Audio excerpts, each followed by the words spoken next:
the scene composed of static objects. Right. The remaining 25% consist of dynamic elements, including characters, breakable objects, vehicles, moving light occluders, such as doors and windows, and finally, moving and toggleable light sources. Okay. It's very important for viewers to note that the conditions mirror the scenarios found in hundreds of games, Sure. Yeah, including that's many accurate. produced on 9th Gen. This means the improvements and systems we advocate for, and with your support we may eventually produce, can benefit hundreds of third-party productions in terms of quality and performance. The target hardware for this studio, and what the industry should prioritize as well, is going to be the PS5 and Series X consoles because of their well-established enhancements over their base-gen and mid-gen predecessors. Sure. The plan we promote today accounts for the limitations between these machines, such as the lower theoretical teraflop power of the base PS5 and the Series X 2 times slower SSD speed. This allows for extra benefits when performance and image quality goals have been met universally between the two. So if you're out there with your 4070 talking about how great the features we criticize run on your hardware, you are incredibly irrelevant to the... That's what I did. That's what I fucking did. Oh, jeez. Yeah, because for me, I haven't had... I have a 4090, right? Irrelevant? No, but he's right. He's absolutely right. You shouldn't judge the quality on something using the highest model. Absolutely not. It's a bad frame of reference. No, he's right about it. this conversation because you Why are is the kid so hostile? Let me explain. When you know a lot about a topic and you think that nobody is listening to you and it's so fucking obvious, it's really fucking annoying. That's the reason why. way beyond target spec. The Series S remains as a destructive outlier due to completely botching the established hardware improvements from its mid-gen predecessor. And for this reason, we cannot scrutinize the butchered image quality or extreme upscaling we've seen on this console. I mean, this looks like shit, right? I mean, what the fuck is this? Like, this is like from PlayStation 3. This is awful.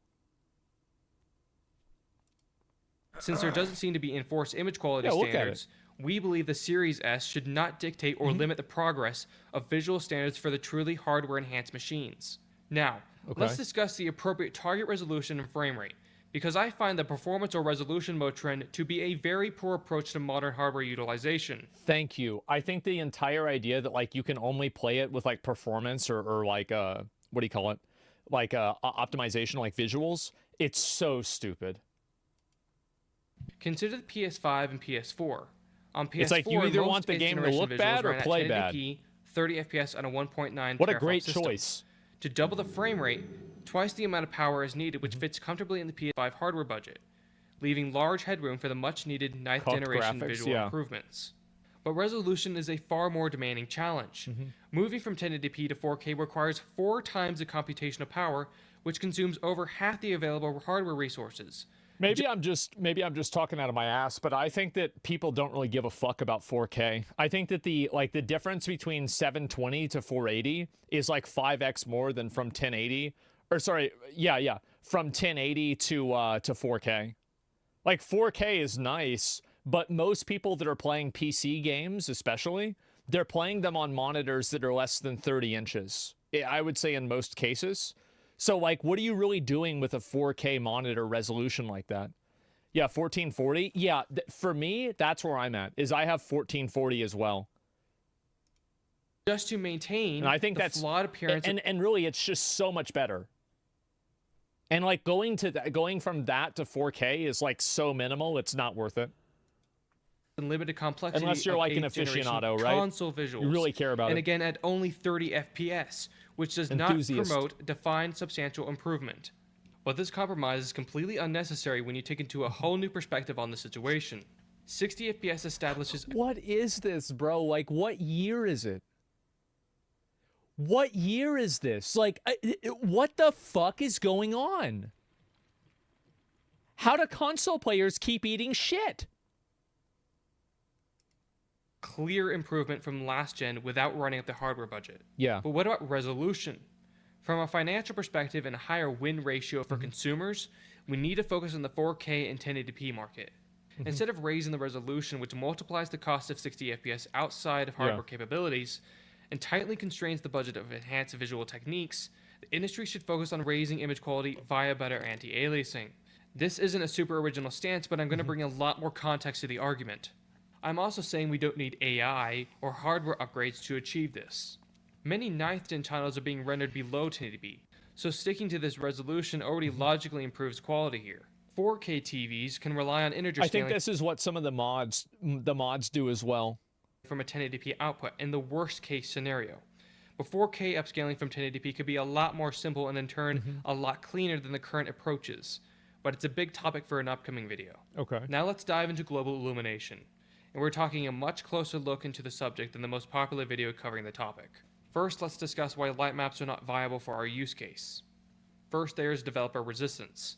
There's the time-consuming baking processes which doesn't mix well with modern development culture that caters to lazier and cheaper developments. He says it's not good because people are lazy and they won't use it. Well, I guess that's one way to say it. We refer to this as checkmark culture. Yeah. Many developers have also established light maps and large open worlds face significant memory challenges. Lastly, light maps don't mix well with destructible light sources or dynamic occluders. But so many people push this idea that the only alternative to light maps is bland ambient lighting with maybe some DFAO, or a super dynamic, expensive GI method, when many 8th generation titles shipped with alternative solutions much more lightweight and in some ways higher quality. Yeah, see, that's the thing, right? I mean, like, if you look at the quality here and you look at the quality there, yes, this is better, but I feel like you're looking at something that's like 85% versus like 100%. I do feel like graphics have kind of peaked. Than what use case titles are using today. Before I go any further, I want to dismiss the 970. negative comments on the highly unrelated issue where dynamic objects pop out from their baked environments. Oh, yeah. This poor-looking phenomenon is usually implemented on purpose, usually in competitive games where player sight or perspective advantages are unwanted by the developers. Yeah, of course. It's But annoying. the systems I mentioned today should not introduce this effect, since both static and dynamic objects should be shaded in the same pass. Quantum Break, MGSV, and I'm pretty sure Detroit Human all utilize pro-based lighting, in combination with screen space GI-AO and or combined with an ambient lighting fallback. Unity has a pro-based lighting only system as well, that even records or really pre-computes the visibility of moving skylights. But a lot of people will argue against these volumetric-based approaches with concerns about leaking or wall thickness limitations. This sets the conversation for 3 different topics. I think that what happens is that I feel like the reason why a lot of this happens is just because developers, and this is probably why a lot of developers are moving towards Unreal. I feel like in the last, well, I mean, we've got 2 big examples, right? We have CD Projekt Red, and we also have Halo, right? And so 343 Studios, 2 massive, insanely big IPs that are moving over to Unreal Engine, and those are just the ones that I'm thinking of right off the top of my head. I think that the reason why is because it standardizes everything, but the problem is that I think when everything becomes standardized, games don't have that like unique appeal. And I don't know how I can explain it, but it's like the DNA of certain games just feels different. And I do feel like with every game being made in Unreal 5, that will be lost. Yeah, Atlas is also moving to Unreal Engine. I didn't know that. Gameplay isn't tied to engines. I don't think it's necessarily tied to engines, but in a lot of cases it is, because the developers probably don't innovate separately from like just what the engine provides naturally. And it partially is, yeah. Only familiar with overly simple ambient occlusion implementations that cause halo artifacts around objects like characters. This has long been an issue with UE4 and to this day even UE5's SSAO. But you can go back almost 9 years ago to MGSV, where its SSAO originally suffers from the same problems, but allows... This game came out 9 years ago?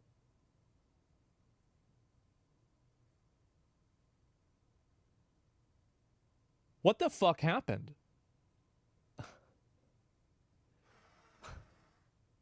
What happened? Like,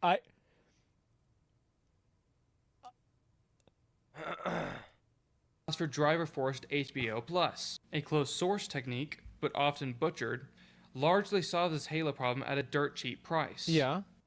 Another issue you'll find with most AO is their lack of lighting awareness. For instance, anything in direct light should not have AO applied if you compare to path tracing. This can be implemented as seen with this open source mobile compatible GTAO. Okay. Another issue with a lot of AO solutions is noise. And we've seen plenty of non-TAA reliant examples. I think I saw that in Once Human before. Yeah, have you guys seen that in games? Let me see if I can pull it up. Because, yeah, I've seen it before myself. It's in Stalker 2. Really? Yeah, like that right there. Holy shit. Tarkov has a switch for it. What non-TAA reliant examples, but I want to quickly mention Dancing MXAO, Pixels. Yeah, I guess so. which purposely doesn't use random sampling patterns because those require more expensive denoisements. Instead, it uses Bayer dithering because it's easier and cheaper to smooth. Retro games also use Bayer for smoothing, but in an analog sense. In other words, taking advantage of the easy smoothing properties offered in Bayer extend outside of SSAO. I could cover a lot more regarding the AO situation, but I'll go ahead and move on with a memory concern on probes. Okay. A smarter approach for this issue is to bake probe density near static surfaces while keeping it more sparse in open areas. Maybe introducing newer probes around dynamic objects. Leak prevention has been discussed in Detroit Human documents, and my personal favorite is from a GI SIGGRAPH presentation from 2021, using a low-resolution depth map function. Now that I've covered these popular graphic concerns, you're now ready for my addressment of the pros and cons of the technologies saturating modern graphic conversations. Then I'll discuss some of the forgotten gems of GI rendering to enrich consumer knowledge of existing graphic techniques and revive consumer awareness on optimized performance in this modern age of hardware abuse. Now let's talk about... See, like, that's the thing is, like, I don't even know... Like, I've seen some of these examples myself, but, like, I've never really had it explained. DDGI, which ray traces the environment's lighting in sparse amounts that end up being encoded into irradiance probes that light the environment with zero noise. It approaches leaking via adaptive probe relocation. DDGI can't provide ambient occlusion, though. To see what I mean, take a look at the path trace reference, then DDGI with conservative radius RTAO, and then DDGI with the UE4's SAO. And like I said, we need better SSAO, but material AO is an important piece of the look that should be pre-computed for consumers. Yeah. Which is why it's so important to fix the baked material AO workflows inside Unreal, since they're far from being a checkmark workflow. But DGI also lacks indirect shadows present in path tracing, Sfogy, Lumen, and even baked lighting inside Unreal, provided via distance fields, a very cheap and great looking effect for non-skeletal meshes. It's just that distance fields have to reside in VRAM, and although seemingly small to store, Unreal does a very bad job at optimizing the resolution on a per object basis. The last thing DDGI lacks is rough specular or radiance. You can see this difference in path tracing in Lumen versus DDGI. But this might just call instead for small scale specular representation. Yeah, I'm not sure if I can really see a huge difference there or not. Yeah, specular reflection? Yeah. As seen with Quantum Break, or probably a better example would be the Order's 1886 use of spherical Gaussians to get that very important directionality appearance. Wait, so this came out in 2015?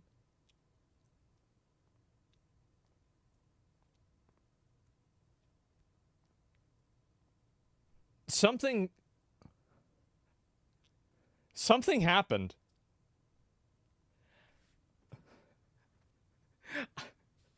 Bro, in like 10 years, are we gonna be back to making like Super Nintendo games and like nobody knows how to make Elden Ring anymore? Like, yeah, no, you can't make a 3D game. Like, are we gonna just keep going backwards? This is nuts. The lighting. It's now a regression, that I've defined LumenGI's superior aspects over DDGI, now it's time to go over its major issues such as the cost, which can usually hang around 3.8 milliseconds in a large city environment on a desktop 3060. And remember, this is only the cost for LumenGI, since Lumen Reflections introduced their own separate cost for any material below a certain roughness value. Yeah. I'm giving LumenGI the best possible timing here since I slowed down its update rates significantly from its default configurations in combination with using its faster, softer ray tracing version. Yeah, sure. But despite being on its 5th iteration, none of the major issues everyone is talking about has been fixed, such as the disocclusion errors, the splotchy inconsistencies. See, you look at that, bro. Like, look at this. Has been fixed, such as the disocclusion. That's weird. How does this happen? Holy shit. Errors, the splotchy inconsistencies, noise, and smearing, which is especially bad when you have a character with a camera-based turn animation where light can smear on the character's face. A scenario conveniently not replicatable in Fortnite. Lumen's normal-based temporal rejection either scales on the ineffective side or refuses to account for basic two-position subpixel jitter. And the importance of that issue will eventually be covered in our anti-aliasing technology video. It's now time to present some very optimized and criminally under-discussed indirect lighting techniques so we can continue getting the record straight. MGSV interpolates multiple sets of spherical harmonics containing times of day, weather cycles, and lighting scenarios. Sure, yeah, To a save lot of games cost, have that. It shades diffuse indirect lighting on a texture half the size of the main resolution. Then, bilaterally upscales it by comparing the half-resolution depth texture with a full-resolution depth texture. I don't understand. Like, did it just get worse because of, like, people trying to save money? Because that's incredible. So that all geometric lines are evenly and efficiently lit. But let's get more advanced, though. The Division is another similar scenario with a mostly static environment with dynamic lights. The GI approach in the Division uses probes that store cube maps of the normal and albedo scene. The probes' visibility to each other is pre-computed and listed in memory. And of course, some other complex concepts are applied, but we end up with a solution that creates bounce light per frame as lights are casted on objects. Short-term, non-screen space bound GI in an open world, all done on base 8th gen consoles. This is so much more impressive than the splotchy mess we have with Lumen in large-scale scenes. Let's talk about another lighting approach seen on PS4, such as shadow map occlusion tracing in Ghost of Tsushima. The devs use that game looked really good. So is it just people that don't know how to use the tools and they just get lazy? Is that what happened? Buffer cube map similar to the Division, and then trace the sunlight's shadow map to prevent specular average gamer leaking will not inside notice the shit. So this is the way I think average gamers see it. The games that have this, it creates a value and an improvement that is hard for people to really understand. But like they will notice it, but they won't notice that they notice it. Does that make sense? The game will just look better. This technique is apparently a little crude, I think. but I've never seen this exploited for a global illumination technique in terms of occlusion, etc. And it's something we need to start considering when we erase shadow maps with ray trace shadows that don't provide that depth information. Now, our last mention for GI is going to be Radiance Cascades, which is not an 8th gen technique, but it was designed under a scenario where abusable and competent TAA could not be used, and the graphics programmer behind it wasn't a fan of the undocumented slow resolve timings not found in dynamic GI papers. Now, Radiance Cascades comes from the screen space GI that introduces a optimized ray sampling method, where a fixed cost I've heard is possibly maintainable. Basically, you have a dense layer of probes sampling a few directions in a very limited range. Then, another layer of probes, less dense than before, sample further information at a higher directional capacity. I wonder if this is going to keep getting worse. I feel like it probably will. I think so, yeah. This is a technique that PoE2 uses? Maybe. Most people don't care. I think that people do care about a game looking good. More layers or cascades. So, like, to the extent that it makes the game look bad, they will care. It's a concept that optimizes the spatial relevance of rays so that each layer can be interpolated for a coherent enough representation to generate realistic bounce light. Especially when every game is using the same done model. In 2D, but there's already moving development in the 3D space, and now recently a very fast non-screen space implementation just saw the light of day. When you look at these techniques from a broader perspective, I really hope viewers can see the potential each technique brings for a specific problem. Yeah. I want to see more exploration in these approaches from graphic engineers, especially in Unreal. So if I'm understanding this correctly, what he's really complaining about is that instead of developing their own lighting solutions that are intrinsic to that game and made for that game, they just use the default lighting solutions that Unreal has, and there's a lot of software and like hardware costs that creates. Okay. Yeah, I just, I mean, as I said, I I understand about like probably 30% of this, maybe 40, but probably not even half.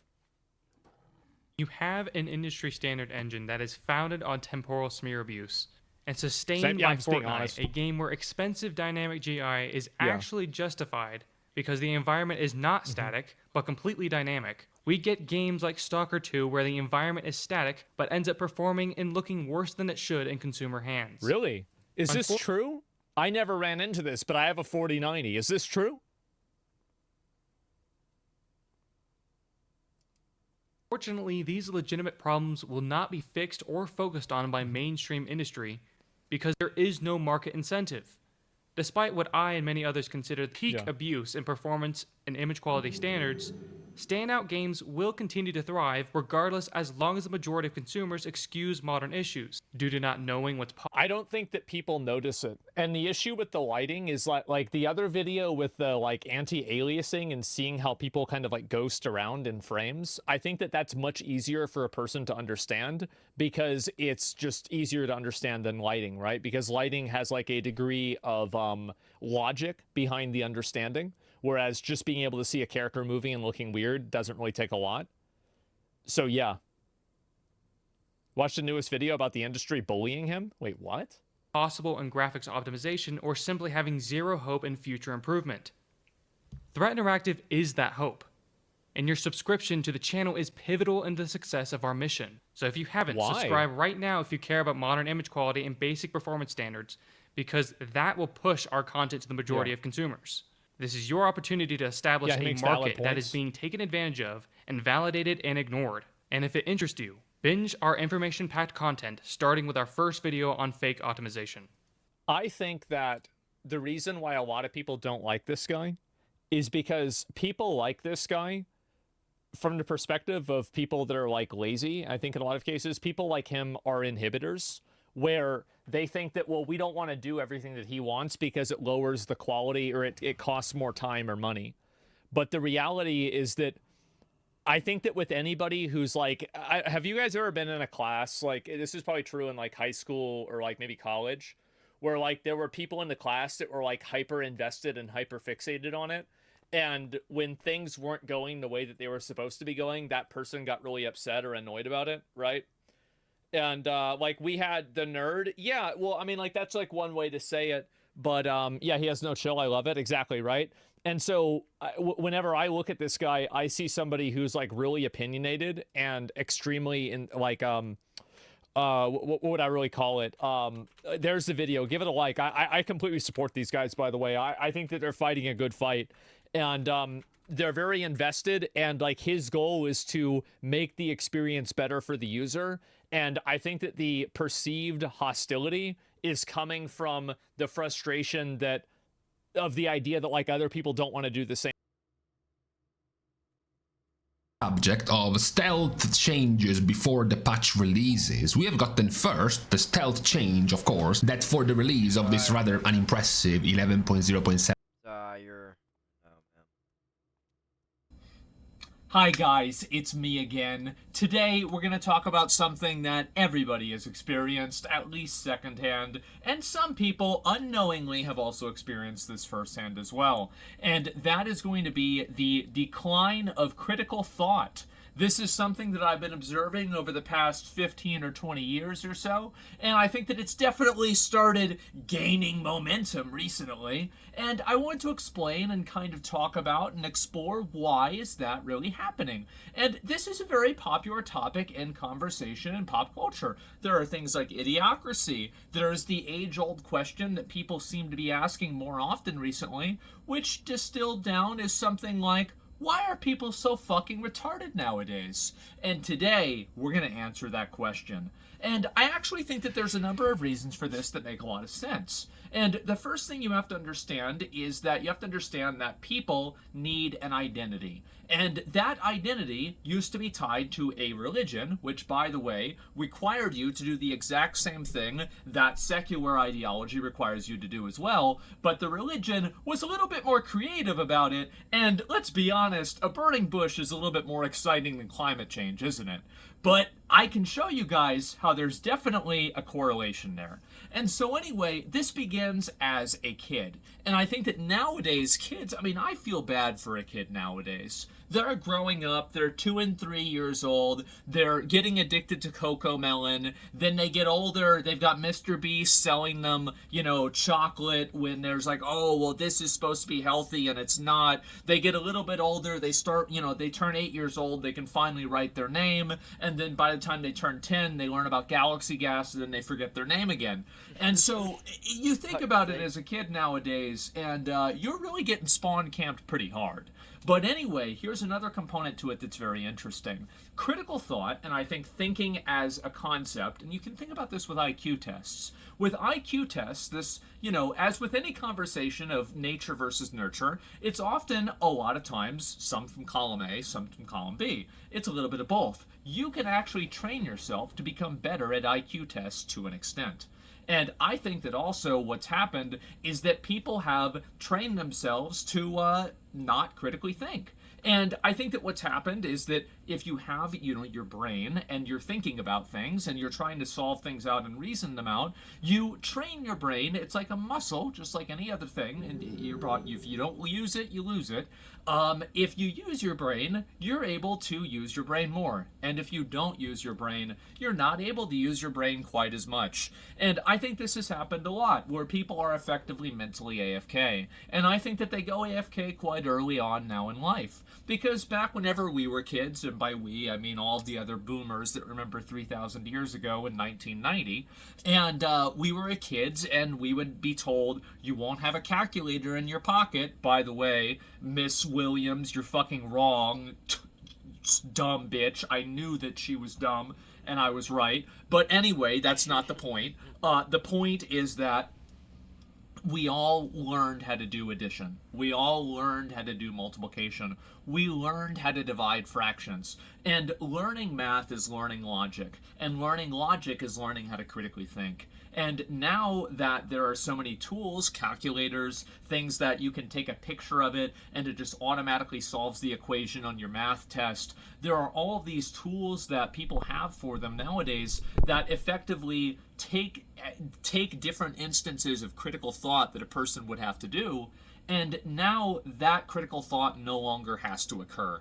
You no longer have to think about this yourself because the app does it for you. You have computers now, and it's weird because, you know, you're having like this weird, like, historical bell curve where boomers, actual boomers, don't know how to use a computer, and then people that are around, I'd say like 40 to like maybe 25 or so, definitely probably know how to use a computer. And what we're seeing now, this is really scary, is young people are now again learning how not to use computers. This is, by the way, another thing that Idiocracy predicted.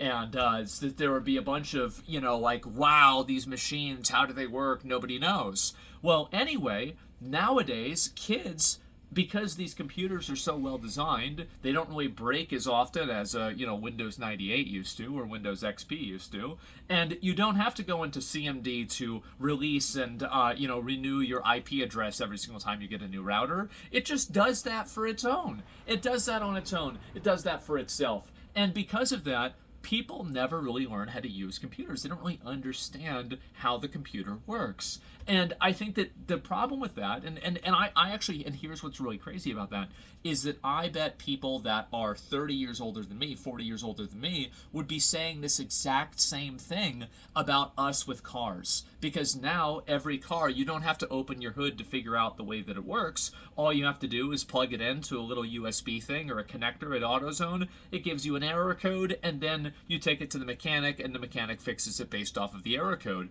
Much better system. However, people know a lot less about cars. And I think the same thing is happening with computers now, because computers are becoming much more defined, tighter, more enclosed systems that don't require as much critical thought to reason out problems with them, because they're just better at solving the problems themselves, or in some cases you just get a new computer. It's called planned obsolescence. Very cute. And so anyway, I think this is happening also with math. And every other form of critical thought is being outsourced to some sort of machine, to some sort of AI, to to some sort of thing that is external from yourself. So now the individual, the kid, doesn't have to actually think about how to solve what is multiplication, what is a fraction, what is division, etc., right? What is algebra? They don't have to understand the logical implications of algebra because they have a computer that will do that for them. And I think the problem with that is that once you abstract so many avenues of critical thought, you, at a certain point, abstract critical thought itself. And the worst part about this is that it doesn't end in school. I think this has happened all across the entire culture. And every single group of people, and this is going to ruffle a few feathers here, and that's why I'm doing it. But there are a lot of things that, in my opinion, if you evaluate these things critically, you can easily see how they don't really make a lot of sense and how there is a common conclusion that any normal, reasonable person would come to. I'll give you 2 examples, and we can maybe do 2 more examples. The first example is going to be the really easy one. This is the one that a lot of people can probably agree on. Have you ever seen the graphs or like the charts? This is for the America people here, that shows how many areas are red versus how many areas are blue, and they show, oh, well, look how many more red areas for Republicans versus Democrats. Why is it that, the races are so close? Well, it's because a mountain doesn't really have a lot of people living on it as much as the same way a city does, for example. And so it's basically people that are willfully misunderstanding data. But the problem here is that I think that we've had such a long time period of willful misunderstanding that people have stopped acting. And here's another one. Climate change. This is a really big one. Now, the big concept with climate change is not whether or not it's happening, it's whether people are causing it or not. Let's use a little bit of logic here. If you light a cigarette in a room, the room will smell like a cigarette. If you light a bunch of cigarettes in a house, the house will smell like cigarettes. If you have a lot of pollution in the city will have a lot of pollution in it, and it will be unsafe to breathe in. There are a lot of places, I think there's a few places like that used to be like that in China, for example. So in a theoretical world, it would be very logical that if you caused enough pollution, that you could negatively affect the earth in a bad way. This is somehow a bridge too far for many people, and many people are unwilling to even come to the conversation of thinking about whether this is happening or not. And I think the reason why is because that type of critical thought puts them at odds with the ideology that they subscribe to. And this is something that, again, religion, we used to outsource this over to religion, but because people don't believe in that as much anymore, now we've decided to invent our own new forms of bullshit that, as I said before, are much less exciting than Jonah living in a fish, just to be honest. And so here's another one. Transgenders. Oh, this one's going to get people. Obviously, a transgender, male to female is going to have a biological advantage against a biological female, all other things considered equal. Any reasonable person knows this, and you can easily see this too, that there are very few biological females to males that then go on to compete in sports at a professional or very high level. I'm sure it's happened once or twice, but I don't think exceptions prove rules. So the point is that all of these things are extrapolations of scientific reasoning and logical reasoning that, based off of which side of a different political spectrum you're on, you are not allowed to have these opinions. You are not allowed to think for yourself. And I think that's really what I'm getting at here, is that you are no longer allowed to think for yourself, because thinking for yourself eventually takes you off of the off of the reservation or off of the range that you are supposed to be living in. You never want to think for yourself because you could accidentally make a mistake. You could think too far. You could commit a wrong think. And when somebody does this, they get completely excommunicated. I think a great example of this is J.K. Rowling.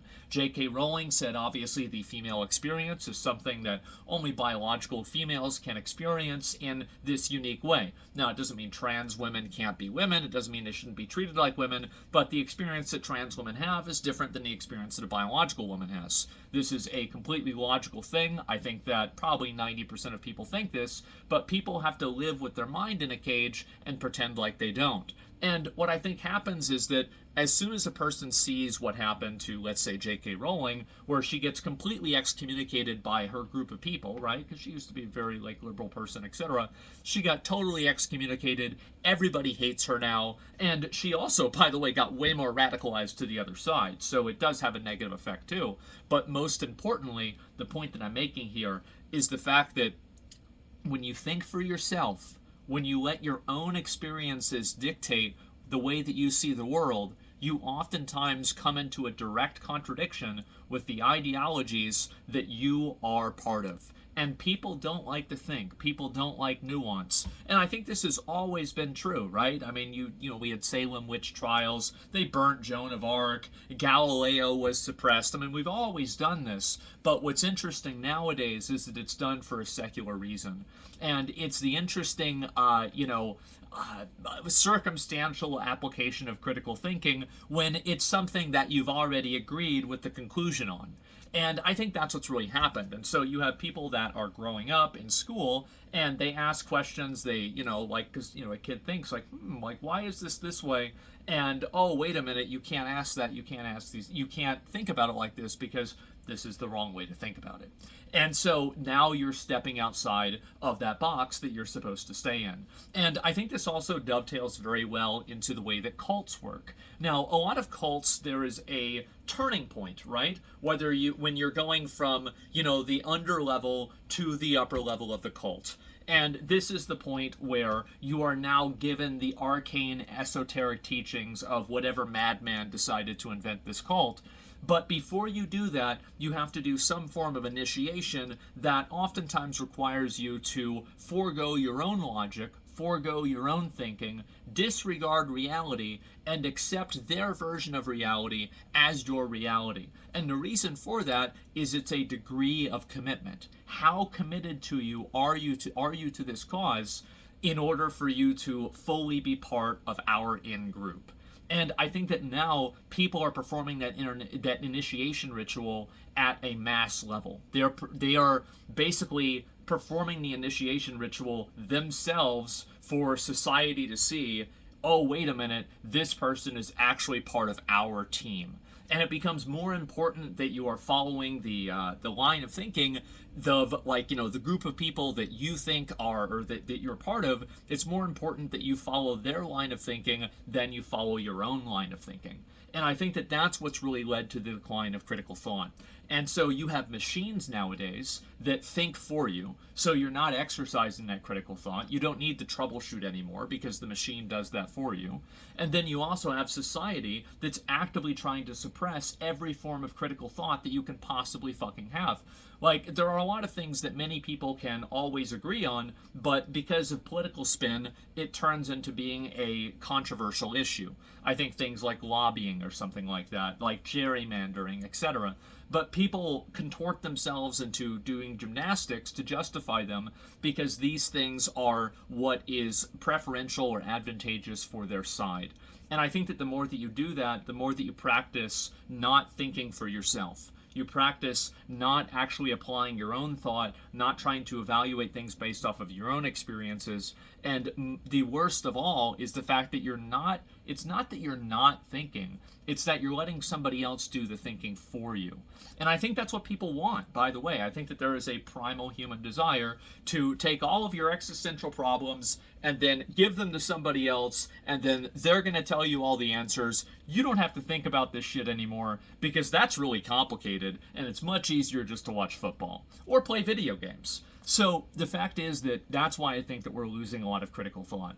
We don't have to use our brains anymore, and the times that we do are usually a mistake. And I think this is going to keep getting worse, by the way. It's going to keep getting worse and worse and worse until it reaches a fever pitch.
pitch where it's just a unrecognizable reality and people have to turn around. But I think that again, being able to, it's almost like it's kind of like it's I would say it's like virtue signaling, but it's like retard signaling in a way, where you're now you're going out and you're saying these things, and it's like, okay, this is the person who's saying that. I don't want to give like a big list because it's going to trigger a lot of people in chat, but you're going into the NPC programming of certain people and you're saying the thing that you're supposed to say. And then once you do that, now you're part of a club. Now you can be accepted because you have decided to forego your own reality, forego your own critical thinking, and instead adopt the critical thinking and the reality of the group. And I think that that's why we don't have people that think for themselves. It's because they're afraid to. They're afraid to think for themselves because if they do and they think too hard or they think too much in one direction, they could end up ruining their entire life. And you see this happen. You see this happen with someone like J.K. Rowling. Not like she's ruined her whole life, but it's just a person who is asking a question, who is trying to express their worldview, and they're completely hated by everybody. And I think that there are many such cases, and I'm curious, guys in chat, has there ever been an opinion that you think is just absolute common fucking sense, and then if you mention this opinion or you say this opinion, everybody hates you for it?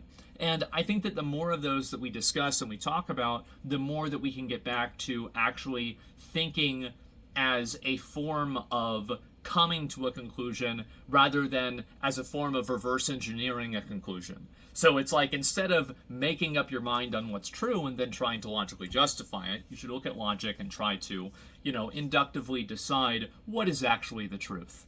And I would love to see things go back to that, but I think the first thing that you have to do is you have to acknowledge the things that are not that. And I think that we have so many of those nowadays in our society. And again, people are afraid to step outside of that box because you can ruin your life for doing so.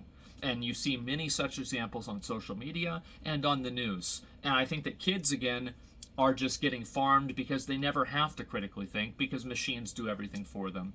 And I think that's exactly what's happening. And things are just going to keep getting worse until, number one, people can acknowledge it's a problem, and number two, it legitimately becomes a problem. And I think you're probably going to see that in workplace productivity going down maybe in the next 20 years or so. But by then, we'll have everybody replaced by robots, so maybe it won't even matter.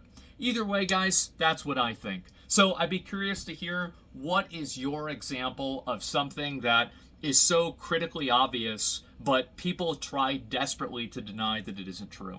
And I've given some of my examples. Some people might disagree with them. That's totally okay.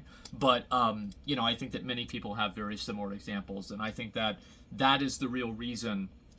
And again, the lack of meaning and the lack of trying to identify with a group, or the lack of having a group to identify with, is the reason why people are willing to give up their critical thought and just immediately be part of that group instead, because it's a lot more convenient and it's a lot safer to do that. And so anyway, guys, I like making these videos. Let me know if you want to see more videos like this. I feel like these topics are sometimes a little bit heavier, so I try to be funny with them as much as I can. But overall, I really appreciate you guys watching them. A lot of people were really positive about the last one. So if people like them, I'll keep making them. And if they don't like them, well, if I still feel like it, I'll make them anyway. So thanks a lot for watching, guys. I really appreciate it, and I'll see you in the next one. Peace.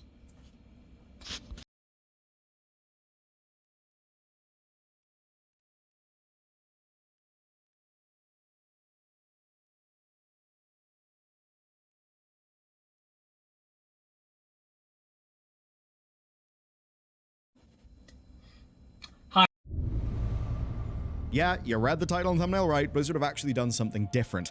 Now, I shared your reaction most likely to this patch. I thought, oh, a reused island expedition for the sake of catch-up gear?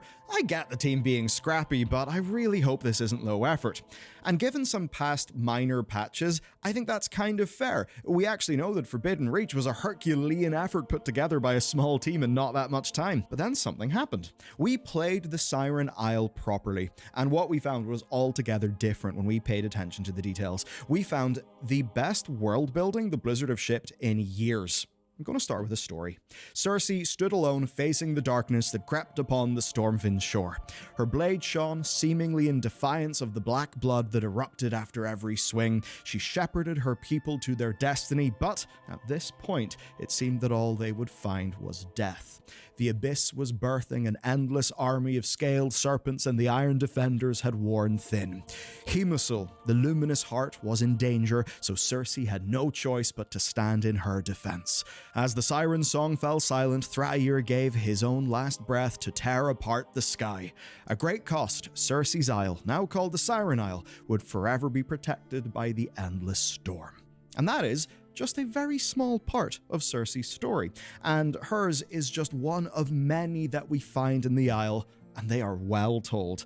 Blizzard have cooked just like today's sponsor. They're a longtime channel sponsor, BootDev, and they have just got even better. So they're the best place to learn back-end development using Python and Go, and they're structured as a community RPG. They are made by fellow viewers of the channel, yes, like fantasy RPG guys, and well, they've got better with this, which is their big UI refresh. And in a world where things become very soulless and very modern, they're leaning into role-playing games, which I love. Like, it's clean, but it's got character.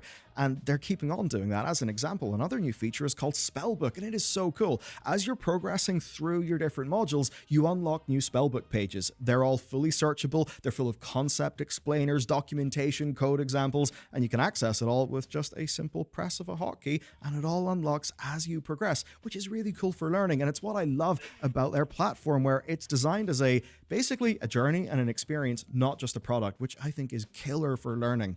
Now, their pathway is substantial. You're starting with the likes of your Python fundamentals, covering the likes of, say, Lua as well. You've got example projects like a server client Pokedex, and that goes through to everything you need on the job, as well as things around that. As an example, they've got a full module on actually getting a job in the tech industry. So it is brilliantly done, and you can kind of tell why there's character. It's led by two brothers. Big corporations just can't really make an experience with heart like this. It's pretty damn amazing. So you can check them out today at boot.dev/bellular. When you go there, you'll get 25% off your first purchase. I'd go annual for the biggest saving, and if it's not for you, well, they've got a no questions asked 30-day refund period, and you can browse their materials and their demos for free. Look, we're doing a pretty epic lore video, and to make sense of it, we drew up this chart that was just trying to connect all of the different beats of the story together.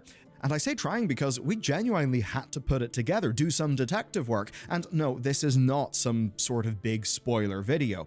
What we were doing was putting together what Blizzard laid down for us. Blizzard's Quest team have leveled up their world-building skills tremendously, so that where we expected Forbidden Reach 2.0, we got something very, very different. Beneath the surface, this place is so much more than just rewards. The dialogue, the flavor text, quest descriptions, treasures, and world come together to be some of the best world building. And let's just start with before the patch and how we actually get there, because even that represents something new and different. The TLDR is goblins heard the call of the island. They went there, they found a bit of a crystal, and that sparked a race. The Arathi and others all rushing towards the isle. And that's how we end up there. There is no champion! Azeroth needs your aid! The wounds! No, there's nothing like that. You're not there as the hero of the Horde or the Alliance. Something's going on in the world because somebody else bumped into something. And that's just us following the call to adventure. That is a far better framing than what we get in the past. And when we get there, the hints start rolling in. The three factions put their heads together to try and study this crystal. The Earthen need their tools to be attuned, but luckily the radiant shards that the Arathi brought from Hallowfall do the job. Plus, the Arathi say, this crystal feels like Beledar, but not exactly like Beledar. And since we just found out that these crystals are World Soul energy, we already have a bit of a hint as to what's going on. It's Azeroth stuff. But putting all of that aside, we learn that this is just one exposed facet. But then we find way more. Just past some aggressive Rykul, inside a caved-in tunnel, we find a tablet. Now, this tablet is engraved and it's dotted with crystals, and it's called the Song of Cersei. When we touch the tablet, we are teleported miles beneath the surface of the world into an ancient Vrykul tomb. So, like, if this was a movie, this would be the bit where the characters, they end up miles down, they stop, they look about the place, they try to work out what just happened, what's this strange adventure. And in a way, It brings my mind to vanilla World of Warcraft, questing through Darkshore when you didn't know anything, finding the High Elf ruins that were just full of ancient ghosts, or perhaps discovering Uldaman and the Titan ruins in the Badlands. And to make it all so much better, this is where they try something new but old. So in the style of when we first dove into those ruins around Azeroth, we get history. And it starts with a tablet when we enter. The Lord of Thunder, Cersei, the Winter Scorn, Ironbacks, without the Keepers, a call beneath the earth. And we basically dive in to the history from the perspective of whoever is engraving these tablets. And if we connect the dots, we figure it all out. What we learn is that Thorim, the Lord of Thunder, is gone. And that means that these events took place after Loken's betrayal. Again, if you remember Wrath, you'll know what's up. Cersei led this clan of Rykul away from the Winter Scorn all those years ago. They left from Stormpike, which seems like somewhere in the Storm Peaks, and of course they have Iron Backs, which means that this is when they're still Iron Rykul. There's no Curse of Flesh fully happening to their forge yet. Now, with Loken gone, breaking the Keeper's regime, these Rykul were basically without their purpose. Until, of course, they heard the call of the Isle. And looking around the tomb, we see forgotten protectors with shards of a crystal embedded in their helmets. And when we walk past them, it wakens as a golden crystal-sworn memory. Even that name, Crystal-sworn. These are Iron Rykul worshipping the Isle's crystal. Again, think of the World Soul connection there. Now, there are tons of these tablets, and each one of them teases out just a little bit more of the story. Here's an amazing one. Cersei's winged companion has crystal eyes.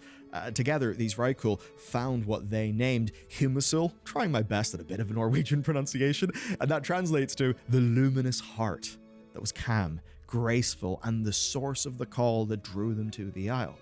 Whoever carved these stones claims to have had their mind cleared and their inspirations renewed upon seeing the crystal. And afterwards, after this, they forged a circlet for Cersei. And this circlet would hold shards of the luminous heart. And that is, of course, the circlet that we are able to acquire and power up in this patch. Generations would pass on this isle until the day of the Sundering, where the skies flashed a noxious green, the Rykul fortress collapsed, and the crystal cried out in pain. Then darkness rose up from beneath the waves. N'Zoth had sent an emissary to claim the crystal. And it's in the next tablet that we learn the fate of these Rykul. While they did keep the crystal safe, ultimately they were ended. They gave up their entire clan to defend it. Now, we learn all of this before we even see the crystal. Before we see the crystal, before we get Cersei's circlet, we actually understand the whole backstory of it, that it is this pretty storied special item that a lot of people died to protect. It's a hell of a story. And even as we're putting down these waking memories of the Rykul, their last words are in regret and remorse for Cersei's sacrifice. But then we keep on traveling. We find the circlet, but it's not in the hands of a Rykul. It's in the hands of a Kultiran skeleton, and that raises even more questions. And this is just the introductory quest. And you can see it's all mythological, retold just through the eyes of a simple stone carver. And it never tells us directly what's happening. No, we find the carved tablets and we connect the dots ourselves, almost like an archaeologist or historian. It is satisfying. It's actually channeling the energy that we've seen in myth-driven stories like Elden Ring, where you're not getting mountains of cutscenes and exposition. No, you find a location, you explore, you look around, you find flavor text on a small item, and you realize that flavor text matters and it tells you about the mythos. That is perfect for an MMO, and that is the way the Siren Isle is designed. It's all mysteries and connections.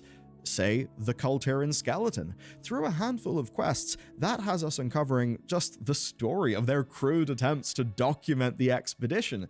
And it's flavorful writing, just like how the stone carver is from his perspective. Well, these are the clumsy, emotional scrawlings of a barely literate Kultiran who is just trying to keep a record of things for his wife back home. It's a great way to add context to everything we see, because when we look at a Krolisk in the Isle, that's just a mob. I don't know, maybe it'll be a leather farm. But to this NPC, it was really dangerous, or in desperate times, it was dinner. The storm also stops us from flying, but of course for this expedition, well, it forced them to hide. It wrecked their ships, it left them stranded. And we see that in the diary, the ruins, the skeletons. We begin to see how the Call of the Isle also led to people acting weirdly. And when things got really bad, it drove them into a fevered madness. In the final entry, we learn why the tablet shrine had caved in, and it explains all that we see in-game. And it all comes together to give the Siren Isle a sense of history, right down to the mine carts, the Kultiran graves, and how the crystals even changed how the local wyverns behaved. But that's not all, and I've got a real tasty lore bomb for you, because we also see the Naga, and the Naga are not new here. Their prior invasions are detailed in a scroll, each describing their repeated failure to grab the circlet, which apparently they need to bring Ashara back to them. So is this something to do with the Void, or is it something to do with the Storm? And then there's the Storm. So the Storm was caused in rage by Thryer, which is Cersei's partner, right? The big bird. He's a powerful elemental with shards of Azeroth crystal for eyes. Now, of course, we recently learned the lore of the Storming Sea, which seems to be the reason why, well, nobody's really been to the other side of Azeroth. Does that imply that the Storming Sea was caused by Azeroth herself? Because Thryer caused this storm and his eyes are shards of the World Soul energy? And it also elevates Thryer, which otherwise would have just been a mount you earn for completing an achievement. I mean, it is that, but now, well, this is the mount that created the storm, that has a deep history, that sacrificed a lot, that, of course, is tied to the story of Cersei.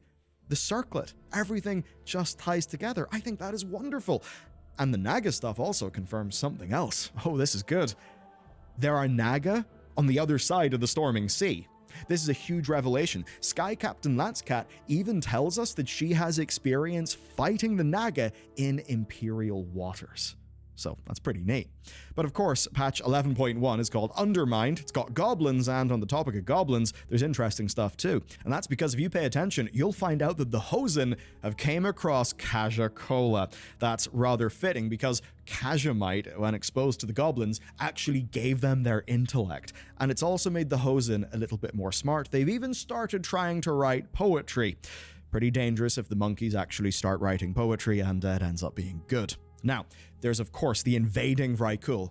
They are not pulled out of a hat. They are the Bloodwake clan, first introduced in Battle for Azeroth, where a lore scroll detailed how their leader was plundering the seas. And seriously, that lore scroll back in BFA, it suggested that his fleet was goddamn mighty.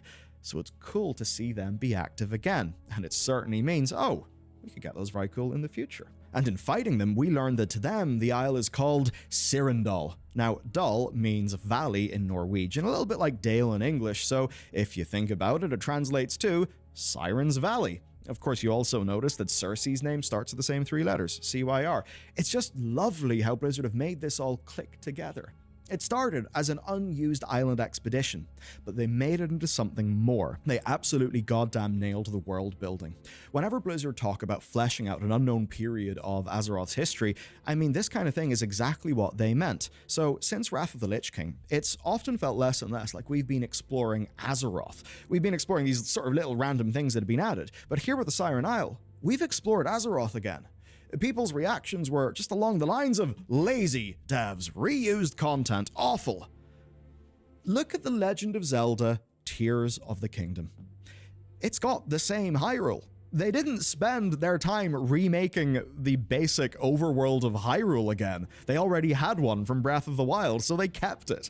What they did with their 6 or whatever years of development time was channel everything into gameplay and content. And of course, Tears of the Kingdom is now regarded as one of the best games of this age, maybe one of the best games ever. And that's the thing. You can spend so much time just building new locations, like literally placing the stones, working out what does grass look like in this place. That could take months and months and months and months from so many people. But here, they already had something. So their development time went into developing it as content, as story, because a new shiny place that is not developed as a piece of content in a story isn't really worth that much. Now, in this video, I've deliberately avoided digging into the completeness of these stories. None of the largest lore implications or speculations are in this video because those are not the point. The point is not, hey, big lore drop, get excited for next thing. The point is that Blizzard have actually done way better here. And if you pay attention, you'll see that this is just better content. You'll enjoy it more. Piecing this together was a joy. It has been some of the most fun exploration, world building, narrative content that they've done. And all without the need for cutscenes and expensive high production value main story quests. Okay, I will do the lore deep dive later, even soon, but if you want to maximize your experience on this piece of content and have an experience like we did, you need to check out this video next, because one of the add-ons in it is a game changer for WoW storytelling, and it shines in the Siren Isle more than really any other piece of content, so watch this. Make this video twice, actually, to expose a casino's business rivals. Here's a screenshot calling it a bounty and a sponsorship in exchange for a video. Now, I didn't take the money. In fact, I'm quite angry about it. Not just because these people thought I was for sale, but because they offered me a dollar amount that was way too low. Now, everyone has seen those headlines of casinos paying millions a year for influencers to sell their soul. So when they approached me, I was expecting a lot. Instead, they offered $20,000 to the guy in the $10 million studio. Ladies and gentlemen, that doesn't even cover the electricity bill. Now, to be clear, we would never take a bribe of any size. This show is funded by $5 a month on Patreon. That's where the real money is. But either way, I had a dilemma. Clearly, these people thought I could be bought. If I ignored their bribe, new viewers might be confused. I needed to send a message, and I needed to send it fast. So I decided on this. Rather than expose just their competitors in the gambling scene, what if we exposed everyone, starting first with the people who offered me money? Welcome to the Counter-Strike Gambling Investigation, a multi-part series where we're going to be talking about a video game that has created an underage gambling epidemic that makes hundreds of millions, even billions a year. Now, some people thought it stopped in 2016, but they couldn't be more wrong. The world of Counter-Strike gambling is still massive, and nobody wants to talk about it because most of them are making too much money. Those who do speak out have faced consequences, so we've got to be careful. Either way, let's get started.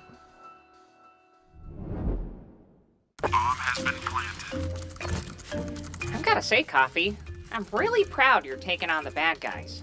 He's defusing! You know, I've been playing Counter-Strike for years, and honestly, the bots are really out of control. The bots? But you know we're doing a gambling thing. Besides, you're a bot. Not according to them. Woo! Another ace. I don't have time for this. You begged me to be my sidekick. Are you gonna help or not? Hey, I can multitask. What do you need? I need to find the bad guy. I've interviewed like 40 people for this story. They all claim to be the victim. They're all pointing fingers. Sounds pretty human to me. Maybe all you really need is a more objective view. Go ahead. Lay it on me. Well, everything comes back to one moment, when protesters raided the tournament. Wait, protesters? At a tournament? Yeah, protesters at the PGL Majors in Copenhagen.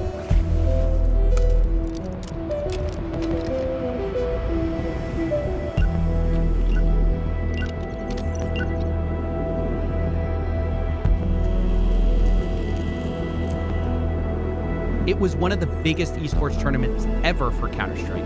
1.8 million watching, over 1 million in the prize pool. It was hosted at Royal Arena. It was a big deal. And everything was going smoothly until suddenly people rushed the stage. The crowd was panicked. No one knew what was going on. Someone broke the trophy on stage. And turns out there were people handcuffing themselves outside. Nobody knew what was going on. They were upset about CSGO Roll, a gambling website that sponsored one of the teams called G2. Huh. Some kind of overzealous advocate, maybe? No, not like you'd think. I found out that the protesters had been paid to be there by a rival casino called CSGO Empire. A casino protesting a casino. How'd you find that one? Funny you should ask. Let me introduce you to our first character, the owner of CSGO Empire. He calls himself Monarch. He live-streamed himself doing the whole thing. Oh, an exhibitionist. You have no idea. If G2 is gonna be playing on the stage, I was planning if somebody's going to Germany, or if you have any friends in Germany, I can pay you a good amount of money. Just come to my DMs, and I can pay you a good amount of money if you run on the stage in the middle of the game and glue yourself on the stage. Or even better, if you put like handcuffs. If you can handcuff yourself on one of the computers or one of the tables, I will pay you decent money. They need to go in, even if there's a security guard, even if they're gonna be taken away. If somebody goes home walking, they will be fired. And I'm so dedicated to this. Like, if I'm in a war, I'm gonna be fighting to the end. Wow, this guy is just shameless. Yeah, but it gets much worse. Someone from Monarch's team at this point decides to text me. He offered me a bounty to cover the story. I'd already gotten a similar email offering me 20 grand to expose the scam casino in that group. Obviously you said No. yes. No. Right. Right. Of course, I said no. I can't take their money, but I did want to speak with Monarch. I texted them back saying I'll take the info, but I also wanted to text CSGO Role's owner and ask them the same thing. I want their side of the story too. And? Well, CSGO Role's owner is named Killian. He said it's a one-sided harassment campaign. Monarch, on the other hand, says something much different. He admits to attacking CSGO Role, but basically says he's attacking all the influencers they work for him. They're on this wall of shame that he's going after. They have made millions and millions of euros from illegal casinos. And what I am going to do is I'm going to be delivering justice to these motherfuckers. Tax investigations are coming. People are gonna be going to jail. YouTube channels, Twitch channels, Kick channels, Twitters, they're gonna be banned. And I will deliver justice to these motherfuckers. Wall of shame? What is up with this guy? Like I told you, Monarch sees himself as like a scam buster or something. He thinks he's you. No, he said something else actually. I identify myself as some sort of a hero in this story.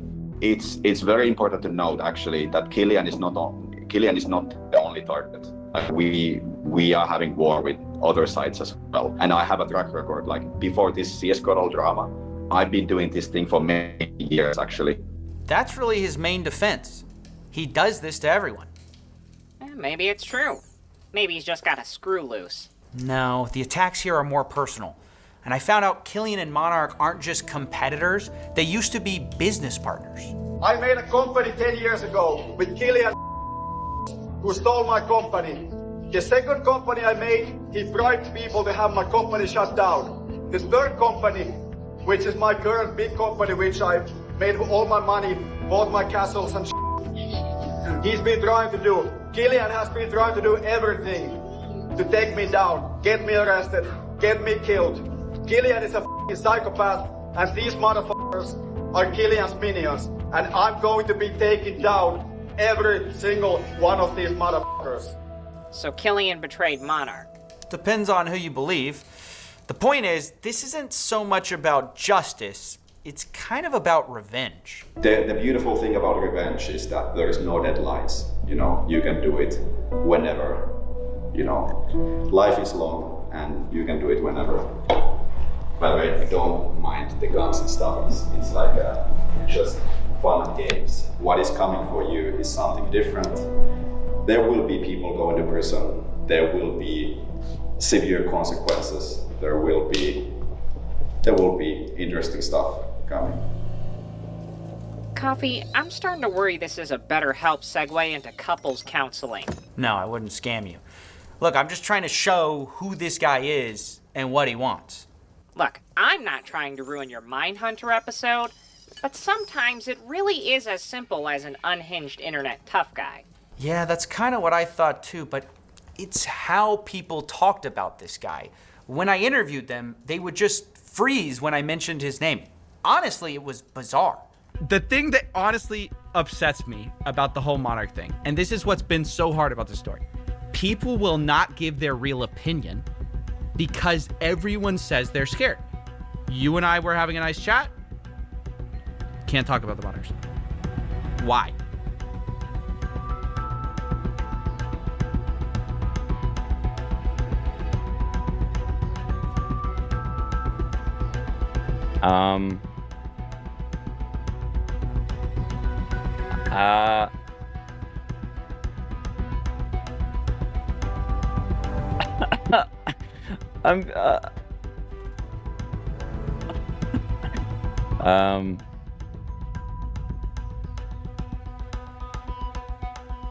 Bro, the weather was like really nice today outside. Dude, come on. Tell me what's going on. I can't. Everybody talks behind the scenes. Everyone talks behind the scenes. Everyone talks. Nobody talks in front of the camera. Why? He intimidates you guys? No. Not you guys. He's intimidating someone else and everyone doesn't want that to happen to them. Is that it? I think it's just... No, I'm not going to say anything. That is crazy. It's like a real-life Voldemort. I know. Most people were scared to even talk, except for one of the names on Monarch's Wall of Shame. Yeah, I'm Grim. I've been doing Cisco gambling for about a decade, and I have been doing it as a content creator for probably like almost 8 years now. Can you take us from the beginning of your relationship with Monarch and just tell the story as you see it? Right, so it's been like almost a year now, so it's a little bit hard to like get the timeline like completely right on top of my head, but it started around May last year is when the I guess included beef initially started. It was mostly just on Twitter. He essentially started like threatening me and told me that I needed to drop CSGO Roll or else, right? I then responded by posting a tweet myself with a screenshot of what he said, calling him out for it and telling him to come at me with everything he's got. Which, you know, in retrospect, massive mistake.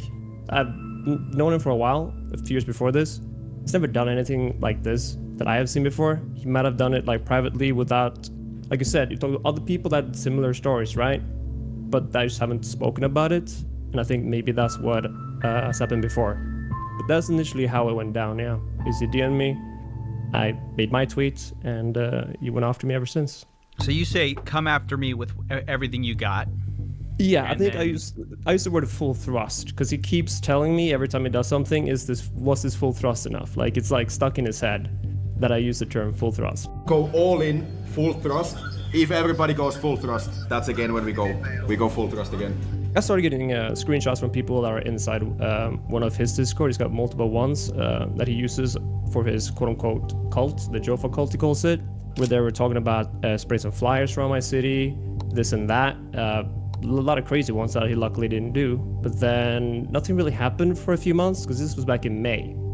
And in around September, I all of a sudden wake up to a bunch of missed calls from family, friends, everything, right? I get told that they had posted flyers everywhere in my city, and I mean everywhere. High schools, malls, people's cars, in their mailboxes. Monarch himself said they did around 30,000 flyers, and there's about 30,000 people in my city. So they basically spread it everywhere. That had like a picture of CSGO Roll, me, my house, my cars, saying that like I'm scamming people in my city. That's essentially how it started with the flyers. What the Coffee? This is like a personalized harassment campaign. I know. But what freaked me out is that Monarch doesn't deny any of it. He thinks it's justified. Yeah, there's this one case, this YouTuber called Grim, who lives in Norway. Yeah. We work times about like various things. So he's one of Killian's main advertisers. He's made at least $6 million from blatantly promoting this scam. He's basically, for many years, he's been streaming like every day, playing on CSGO Roll and making YouTube videos there, just blatantly scamming his audience and making tons of money. And he has this like kind of like has this mansion in Norway where he has like his Lamborghinis parked outside.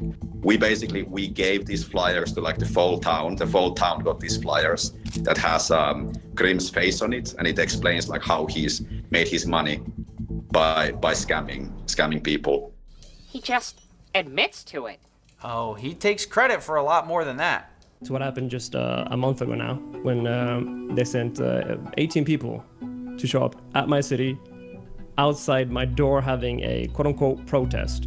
Wait, 18 people to your house? Yeah, there was 18 people. And this is, to be clear, a competitor casino to the one you're working for? Yeah. is harassing is the only word that comes to mind here. Well, I don't even know if it's. I mean, what was it? What do you think it was? Was it intimidation? What was it? Oh, it was definitely intimidation as well as harassing. Because like obviously when they show up at my house, they make it incredibly difficult for me to be here because they're gonna be right outside my house. Like again, I live in Norway and our rules are way too nice. Coffee, I'll admit it. This is a little bit more than an internet tough guy. These are mafia tactics. It's insane. I mean, Monarch is still trying to say this is all fair game. Yeah, so we did this funny protest one day. We sent the cute little cult. There was maybe like 15 people outside of his house with the infamous Sticky Hand who claims to have lost his house to CSGO scam. It's Sticky Hand! I'm a calling them because CSGO rolls at my house! Grim, I'm coming for you! Killian, I'm coming for you! Give my house back! Give my house back! Give my house back! They were there, they parked with their like tents like outside of the house, and they had like microphones and they had the pitchforks and stuff. And they were just like marching in the neighborhood. And Sticky Hand did also. He went to knock on his door just to speak with him. I have to say, this is an insane level of harassment. I mean, I get that you believe he scammed people, and let's say he did scam people. That should be left to law enforcement, not to y'all are basically like video vigilantes, going to his house. I saw Warren also posted something about like he'd pay money for someone to break into his house in Minecraft. That was a joke, or that obvious joke. Yeah, that would be crossing a line. Yeah, I can agree. Somebody could say that this is like it might be pretty insane, but that's how much you believe Killian has scammed people. I think it goes to what you detest this company so much you think basically it's worth the price to for this war. So we have the numbers, we have the facts, we pretty much know exactly how much he has made from CSGO. We've had extensive conversations with Grim himself. We know that he understands exactly what he's doing. He's consciously scamming people, and we have consulted lawyers about this, and we are actually planning to take legal action. But the unfortunate thing is that there are ways how they can evade this kind of like legal justice, and probably there's not going to be real like legal consequences for him. And if there are, it's going to be kind of like, years down the line after CSGO has exit scammed. That's sort of my problem. This is clearly harassment, but Monarch's not wrong that the people in this industry usually get away with it. But he's in the same industry. Well, exactly. And that's what kills his argument. Either way, this whole thing is so heated that both sides now think they're in danger. Let's talk about security. Yeah. Obviously, it's probably is shaking you up, made you rethink how much you need to protect yourself. Have you taken any steps to try to... Obviously, you said you did go to the police. They did nothing.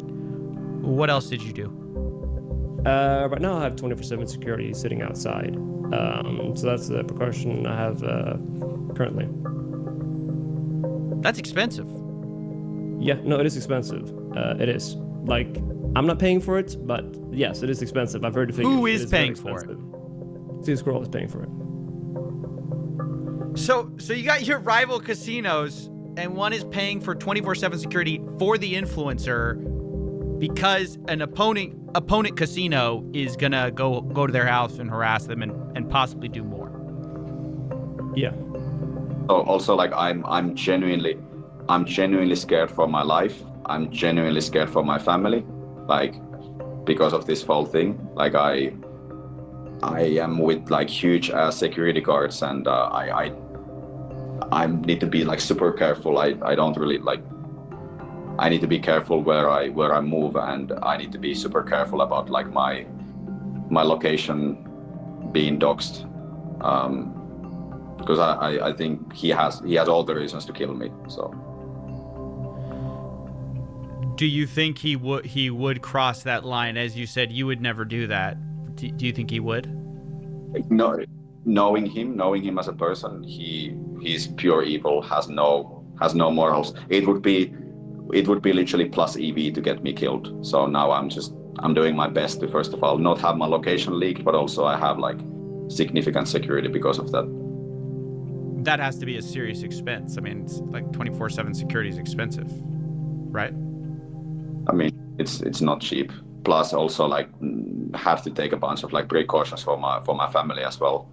I think I may be dying of what humans call irony. They're both scared? Yeah, everyone's terrified of revenge. And it explains why people not involved wouldn't want to be involved. Even just recently, I heard another YouTuber has been getting the Monarch treatment. Flyers, house visits, confrontations. Who would want that? You, apparently. What's to stop Monarch from coming after you? Nothing. I mean, I would say the harassment is usually limited to influencers in the gambling sector, but recently an esports journalist got threatened as well. These people are dangerous, and these people are clearly willing to do anything for money. Let's get them out of esports once and for all.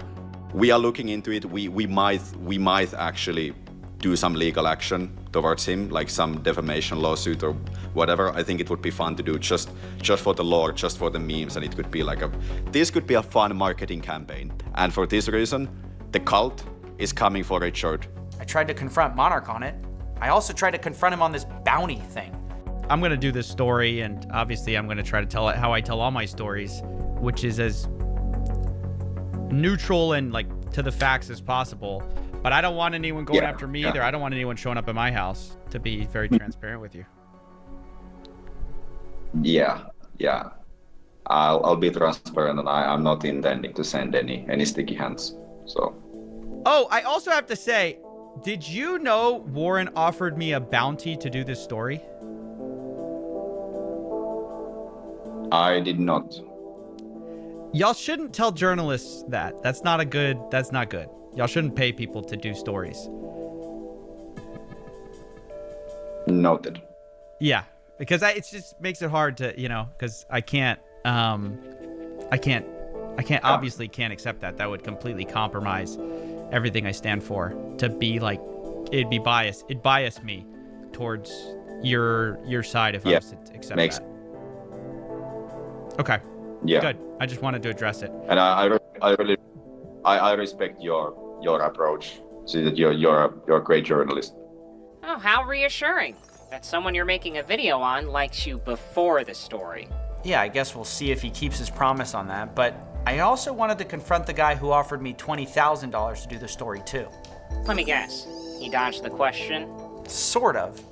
He said that he didn't know that I was a journalist and that I wasn't someone to offer money to. He also claimed that this industry has cooked him and that everything is money oriented. I mean, that part might be true. Oh, for sure. I mean, for all the talk about justice and scams, it's about money too. Just recently, Grim says he got this message. Monarch would stop the house harassment if he dropped CSGO Roll and took a match deal at CSGO Empire. So that's that then. You've had the villain the whole time. Not quite. I mean, we had to address the bribe. We have to address the harassment. But our story is not about gambling influencers being the victims, who are also millionaires, by the way. Remember, we're investigating everyone, and Monarch's just kind of the tip of the iceberg of the problem. I want to know who's really behind this thing, who's really the victims, and who's really the villain. I started gambling on Counter-Strike when I was probably 13 years old. 13 years old. 14 years old. I think I was 14. I saw it online. I saw a bunch of these YouTubers playing it. Yes!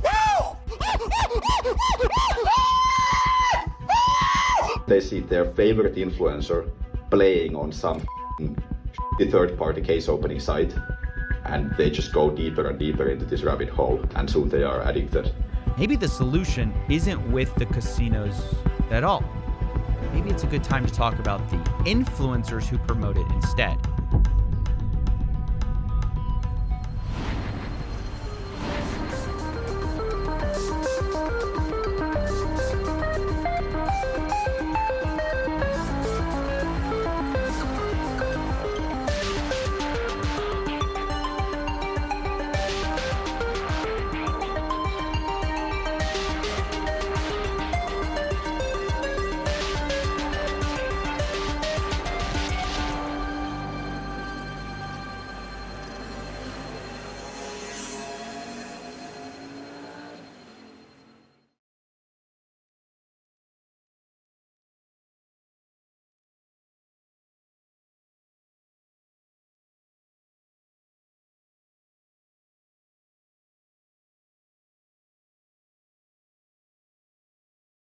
treason? What the CNN recently ran a segment of them allegedly rescuing a prisoner left in solitary confinement for over 90 days. The guard makes us turn the camera off while he shoots the lock off the cell door.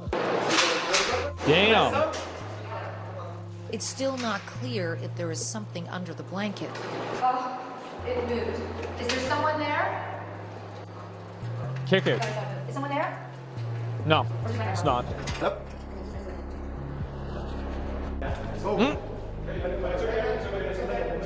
Never mind. What's he curled up like that for? What the hell are you doing? Lay on the fucking... Lay on your blanket. What are you laying on the pavement for?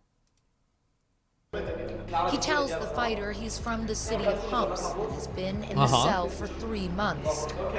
Okay, you're okay. You're okay. You're okay. He clutches my arm tightly with both hands. Does anyone have any water? Okay. After 3 months in a windowless cell, he can finally see the sky.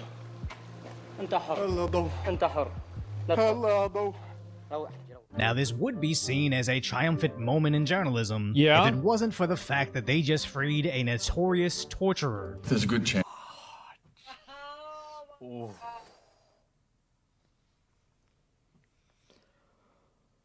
Oh, shit. Fucked up. Sorry. Well. Chance I may have committed some light treason. As the New York Post reports, the seemingly innocent prisoner has a long history of alleged war crimes. Part of the forces that were known by the way, like those Syrian prisons, I talked to somebody who has family there. Man. That's some dark shit. Like, if you thought we had it bad over here, like with the way our prisons, nothing. Like, they have women there having kids in the prison, and the kids are in the prison, born into jail, like fucking Bane from Batman. And those are the ones that are lucky. Other ones, they just kill the kid. It's brutal. torture those who refuse to pay him off, also ending civilians in their civil war in 2014, as they also make note of how he didn't quite look like someone held in solitary confinement for 3 months. Yeah, that's the thing, is like, usually if you're in that confinement, maybe, I don't know, like... just the seasoning on top of the treason they felt the need to self-snitch on, as even before the whole "you're rescuing a torturer" reporting came out, absolutely nobody was buying the story of, we turned the camera off and shot the lock off a cell door, then zoomed in on a random blanket. That's the thing, is like, I feel like shooting a lock off of a door like that is super dangerous, and I don't think that anybody would do that. Like, you'd probably use an axe or some sort of bolt cutters. Yeah, mega dangerous. Yeah, exactly. And like, if you're using, because if he's using a military weapon, like, I'm not, a key, exactly. Bullets are very persuasive. Yeah, the lock will get scared and it'll open before the bullet gets there. Ricochets can kill? Yeah, they can. Only to suddenly discover a civilian was cowering underneath with perfectly clean clothes and somewhat recently groomed, stating he was in a windowless room for 3 months, but goes outside and immediately looks into the sun. This all sounds ridiculous until you realize it's CNN, which is pretty on brand for them. As I covered the So I was thinking about the looking at the sun part too, because I was thinking, would his eyes not be able to adjust because he'd have been in solitary confinement? That's the first thing I thought of. But I actually don't think that's a point, because they could have had light inside of the prison. Yeah, like, I mean, he could have had light inside of the prison. It's just that he hadn't seen the actual sun itself. It's a windowless cell? Yeah, but that doesn't mean there's not a light in the room. Last time, that specific CNN reporter got caught up in nonsense, where she was reporting from a war zone, ducked down on the ground from a massive barrage of rockets. Hi, John. So forgive me, I have a slightly unelegant position, but we have just had a massive barrage of rockets coming in here. Not too far from us, so we have had to take shelter here. Only to seconds later show people casually walking around in the background.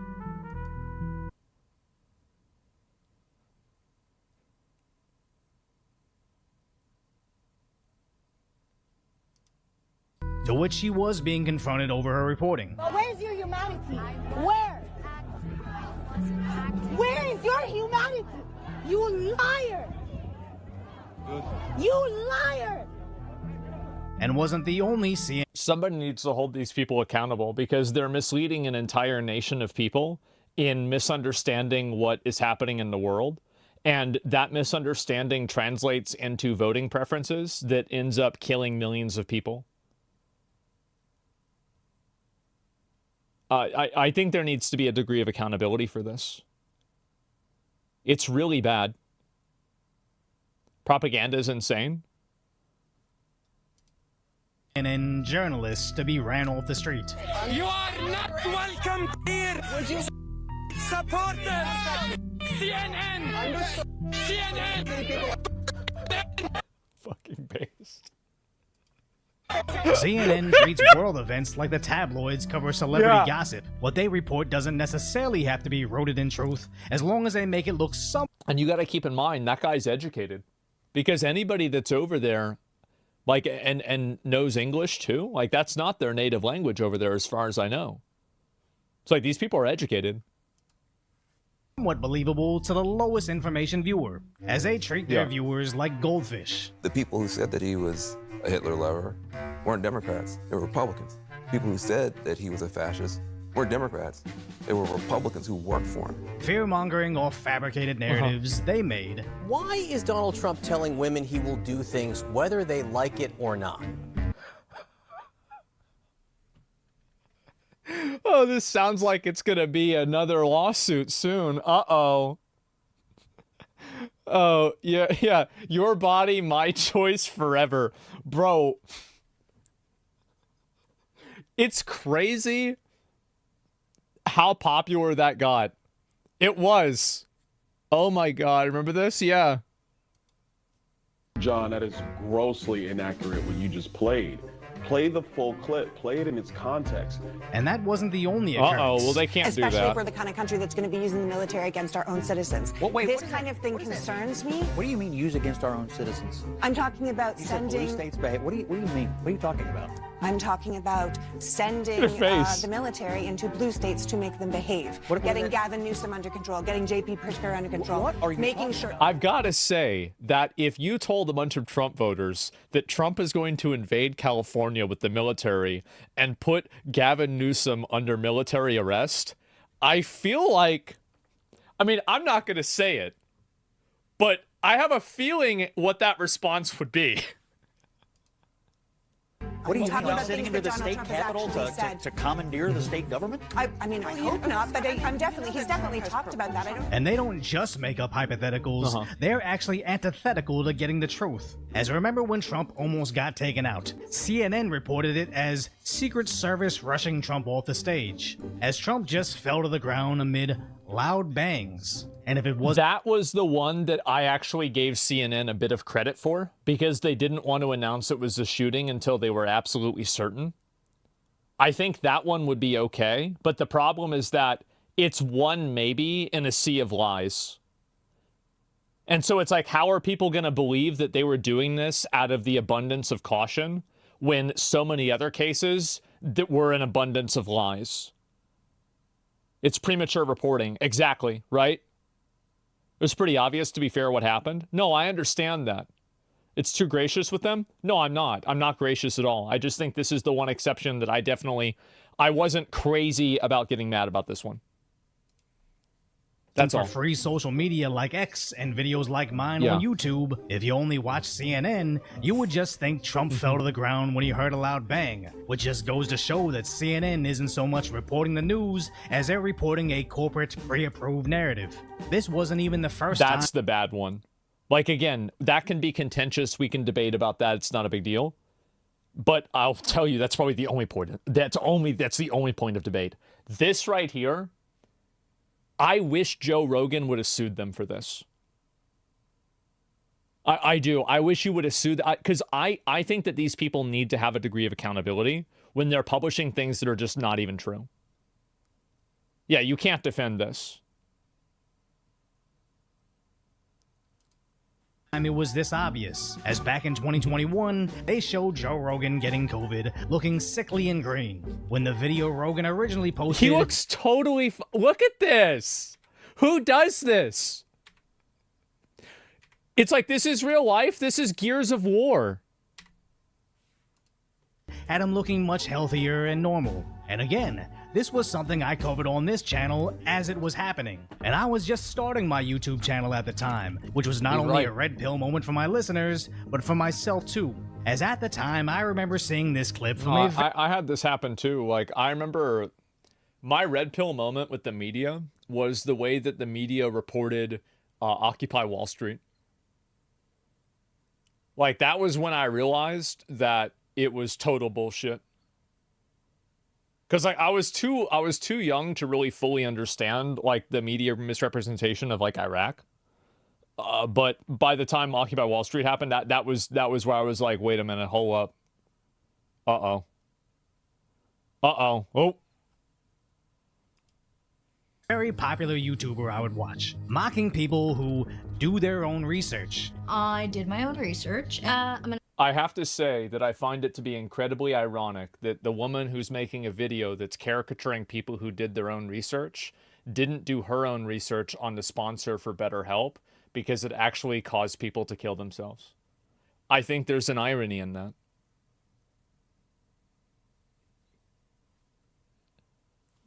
It's funny.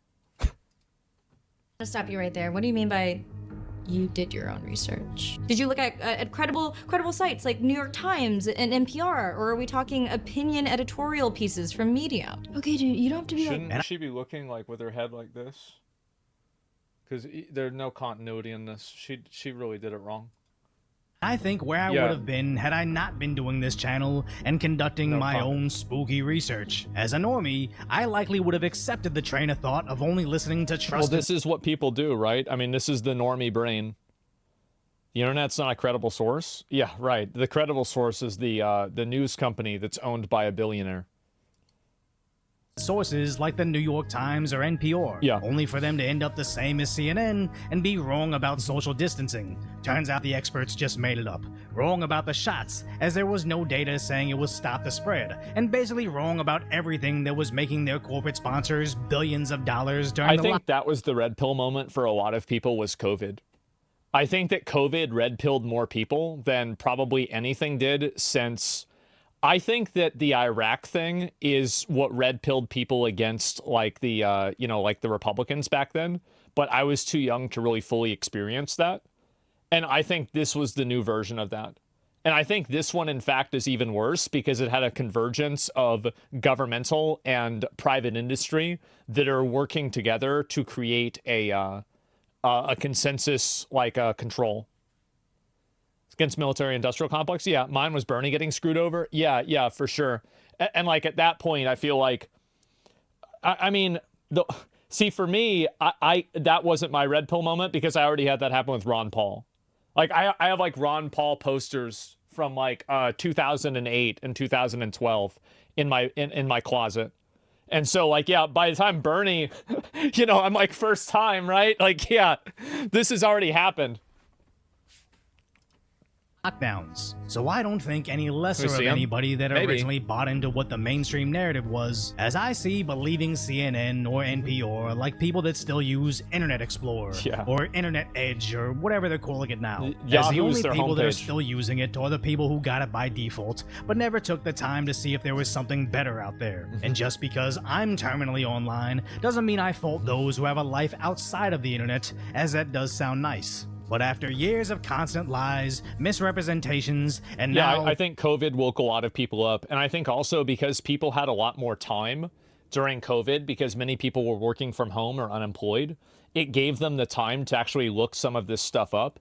And I think that COVID vastly increased the amount of people that were continuous consumers of online content. And I think the process of that caused pretty much everybody to lose trust in like every authoritarian organization. Everybody's sitting at home in 2021. Yeah, exactly. And I think that COVID was the big red pill. And that's what caused a lot of people to be like super distrustful of the media. That's why I think Trump is winning this time, or Trump won this time. I think COVID was like the big reason in the way that it was handled.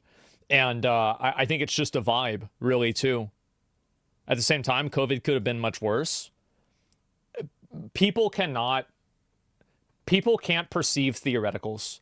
The moment that you give people the idea of a theoretical, you automatically lose like 30%. They just can't. Freeing war criminals for content, people are finally turning off CNN, as CNN and their sister in misinformation, MSNBC, are tanking, with CNN's viewership sliding in half to under 400,000 after the election, while Fox News barely lost anybody, still sitting at over 2.6 million viewers. Well, the reason why Fox News didn't lose a lot of people, it's because Fox News was right. People don't want to hear... People go to the news to know what's going to happen and know what's happening. So if the news is not giving people an accurate representation of what reality is, the news is not serving its purpose as a tool. So when Fox News is saying Trump is going to win and they're pro-Trump, well, then obviously people are going to keep watching them because they were right. But when you have other places saying that there's no way he can win, he's going to be in jail, he won't even be able to run, and like all this stuff, and these things are just continuously disproven over and over, then people lose faith and lose credibility in them. That's what happens. Fox News is as bad as CNN? That's not what I said. I didn't say that. Wrong. People go to news to feel better about their worldviews, not to get informed. I think that there is a combined group of people. I think that you're right and I'm right. I think that people do go after and look for news that reaffirms what they already believe. But there are people that look for news and they want to find out what's happening as well. You said Fox is more accurate than CNN. Did I say Fox is more accurate than CNN? I don't think I said that. I don't believe that. I don't really have a tier list, to be honest with you.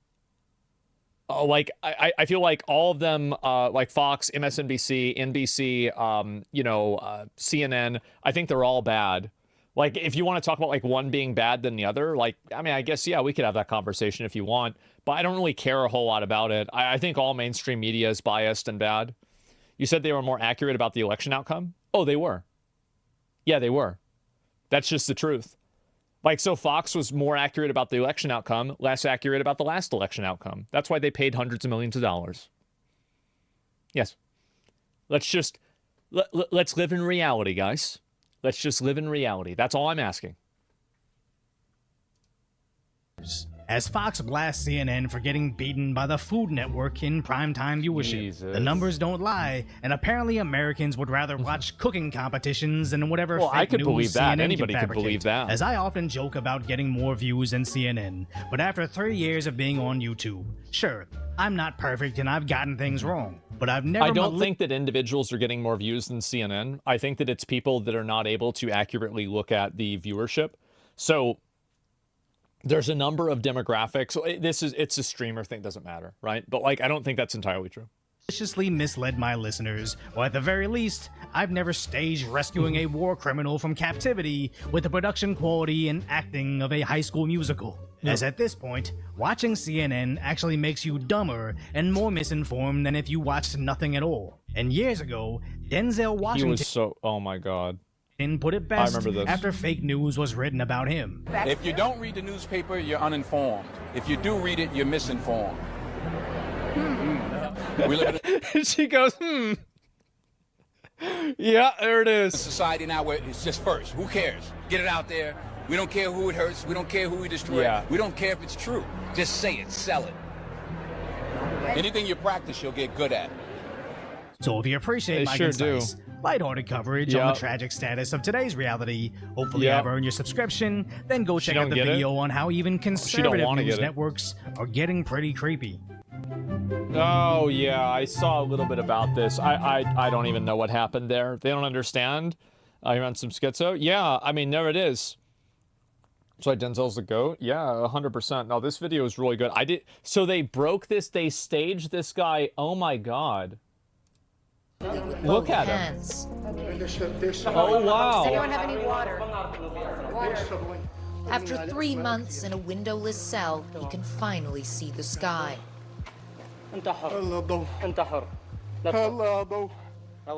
Now, this would be seen as a triumphant moment in journalism if it wasn't for the fact that they just freed a notorious torturer. There's a good chance. Yeah, that's crazy. Wow. Huh, that's kind of a mistake. Yeah, I feel like they kind of messed up with that one. Yeah, there you go. That's the torture. Yeah, I don't know what to say. There's the video right there. Give it a like. That was really fucking funny. I didn't even know this happened. Yeah, I feel like regime prisons won't have that much vents. Maybe you're right. I mean, I have no idea. Like, I know that these prisons were, like, absolutely horrible, right? I mean, they were just terrible, terrible, terrible places. But I'm not an expert on the subject, so I wouldn't really go any farther and talk about it too much. The woman also faked being in a war zone in Ukraine? No way. Pretty big mess up by CNN, though. Let's be honest. Definitely a big mess up. Oh my god. Yeah, there you go.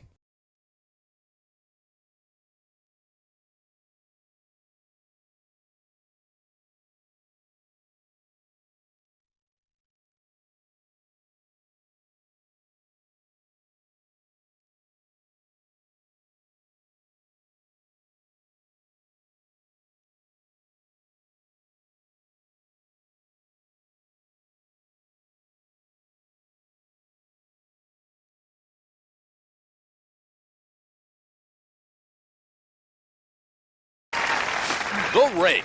It's great for raking, but terrible for picking things up. All of that bending. Stretching.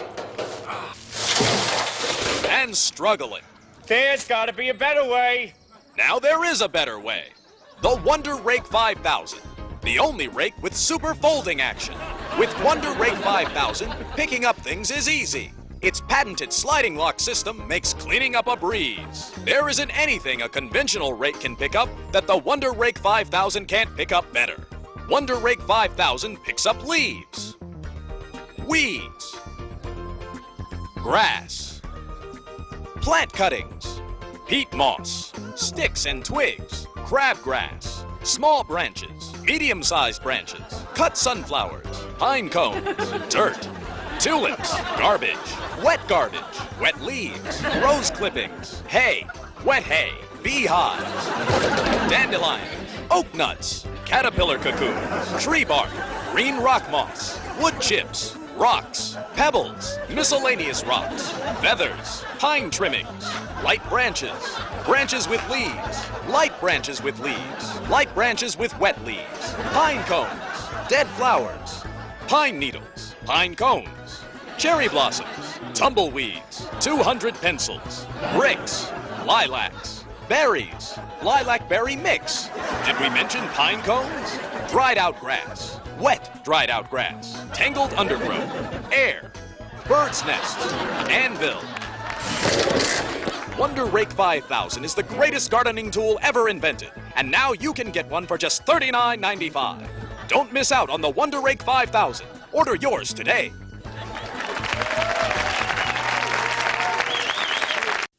Spishak Industries brought you peanut butter and jelly, together at last in one convenient jar.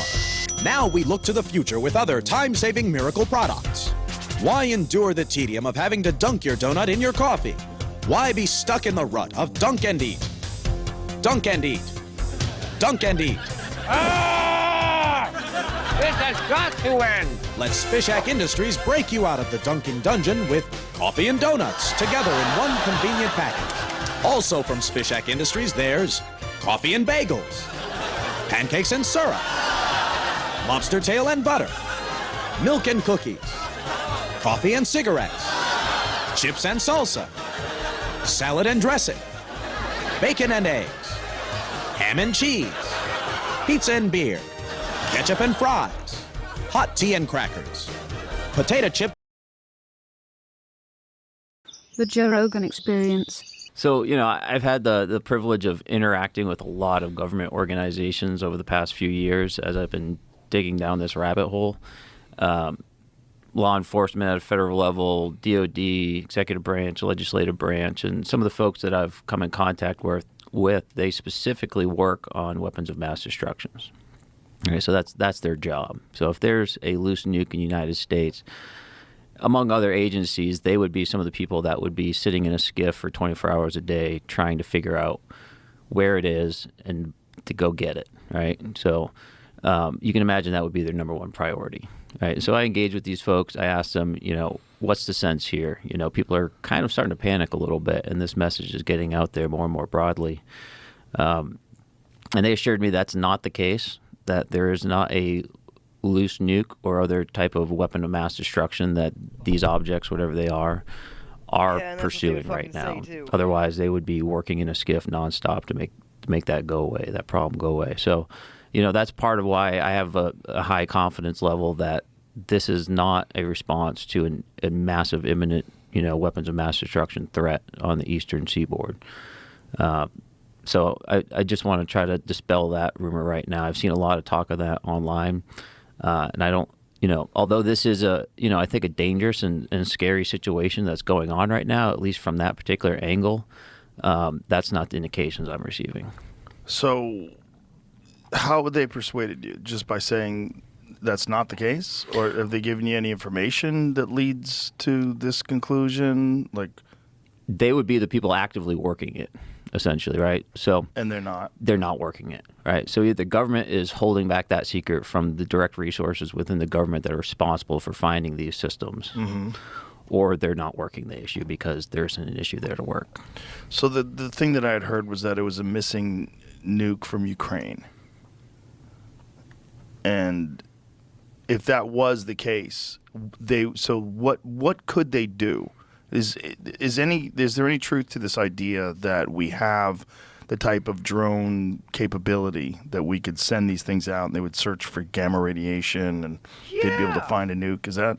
So there are teams that respond to those types of potential emergencies, typically within the Department of Energy. Having potentially hundreds of drones flying around trying to identify these isn't necessarily the best way. Gamma radiation is typically well shielded in weapons, and at very high altitudes or even moderate altitudes, like we're seeing these objects, it would be pretty difficult to detect them. And the way that NIST, the DOE, typically operates in this environment is ground-based teams searching for radiation itself. So it's not necessarily consistent with how they would do it to begin with. And then based off of that other information, that's what leads me to believe that's not the case. Well, that makes me feel better because I was freaking out this weekend. I think a lot of people were. Yeah, I got a couple. But it's one of those things, especially in this day and age with social media. There's so many narratives that get spread and retweeted. And, I know a guy who's an insider and he says to get out of the East Coast and, head for Nevada or, there's a lot of that shit going on. Yeah. There's a lot of different versions of these drones, and this is what's weird. If they weren't ours, if they're not ours, you would think that they could just track them and find out, well, where are they landing, who's got them, how are they being used, is it RFI, like radio frequency, is it some sort of a different technology that's allowing them to pilot these things, like what is it? Yeah. They'd be able to tune into that and figure it out, right? So how come no one's been arrested? How come no one's been caught? How come they haven't, tracked these things down to the source? Yeah, so there's a lot of good questions there. Let me back up by starting with the fact that this started about 2 years ago, at least. So, but not like this. A little bit like this. Really? So, in this volume? Not in this volume. That's the differentiator right there. But so Langley Air Force Base, you might be familiar with the fact that they had drone incursions of an unknown type, unknown origin last year. Right. That happened during about a 2.5, 3 week period right before Christmas. Right where we are now. That also happened the year before over Langley. Unknown objects operating over the base. They couldn't tell where they were going. They were unprepared for them. Same period of time, 2-3 weeks before Christmas. This is year 3, right? And they were expecting them to come again for third year in a row over Langley. And there was, some effort put forward to be able to better understand these when they came back. And they did come back, but they came back in a much wider swath, right? Now we have them all over New Jersey, all the way up to Massachusetts. And it's hard to tell exactly with the quality of the reporting right now because it seems to be, the bigger this story gets, the more people are just looking up and seeing anything and pointing it out. But, there are reports from Texas to Florida to California, Ohio, Minnesota, Pennsylvania. I mean, it's not just New Jersey itself, it seems. And even the Wright-Patterson Air Force Base was shut down for a drone incursion just this last Friday, a couple of days ago. So this isn't just a one-off event. It is in the sense that it's so large and so many people are paying attention to it. But this has been occurring for at least 3 years around military bases, and that's nothing to say with the incidents that we were seeing over the Eastern Seaboard and other training ranges that fighter pilots were seeing as they were doing their operations. So I'm a little hesitant to link it to the full story that we've been having here and this full conversation, but at least for 3 years this has been occurring. So, kind of getting back to your question, why can't we do more about it? It's a hard problem, I think, for a number of reasons. It's hard, but it's very solvable, right? I think this can be solved. We can solve it. But right now, kind of the word on the street is that these objects appear to be coming from over the ocean. There's senior congressmen, there's Coast Guard personnel, there's law enforcement. They're seeing a large number of these come from somewhere over the ocean. I don't know if that means necessarily they're popping out of the water physically or if they're coming from some unknown location in the water and then proceeding over the coast. I don't know how that relates to Ohio. That's a pretty long trip if they are coming over the ocean. And from the videos I've seen and the conversation I've had, they are detecting these objects through kind of normal mechanisms like radar systems, optical camera systems. They are flying very low. In some cases, they seem to be operating as a group in the vicinity of each other, flying past each other, flying very up close to each other, and then proceeding to do whatever they are that they're doing. It's an unknown right now if they are emitting energy or not. So, like radio communications or their own maybe active sensor systems. It's unknown. I've poked on that front, and the best I can tell, the government doesn't know either. That seems so weird that they don't know that. Like, it's just very disturbing that someone could operate these things and have, how many, what is the estimated number of them? That's a great question. At this point, I'm comfortable making a guess of probably over 800 or 1,000. What the fuck? And how many of those are sightings of the same object? How many of those are individual objects? How many of those are unique objects? Right. So it's tough to say, but this isn't just a few objects that people are seeing. And so I can imagine some technologies that will allow traditional UAVs or drones to operate without emitting, right? So they could be, they could have a self-contained navigational system, right? Maybe they have their own onboard maps and they're using cameras to map where they are. So then they would be completely autonomous. You just send them out there and they would have a task and they would go through whatever their task is and navigate via their GPS or whatever tracking system they're using. Exactly. And then, what is their task, right? Right. Is it just to instill panic and fear? Is it because they're sensing something? And if they are sensing something, they would have to be using what's called passive sensors, right? So like a camera system is passive, but if you're shooting a radar out and having it bounce off of something, that's active, right? And that's easier to detect than a passive system.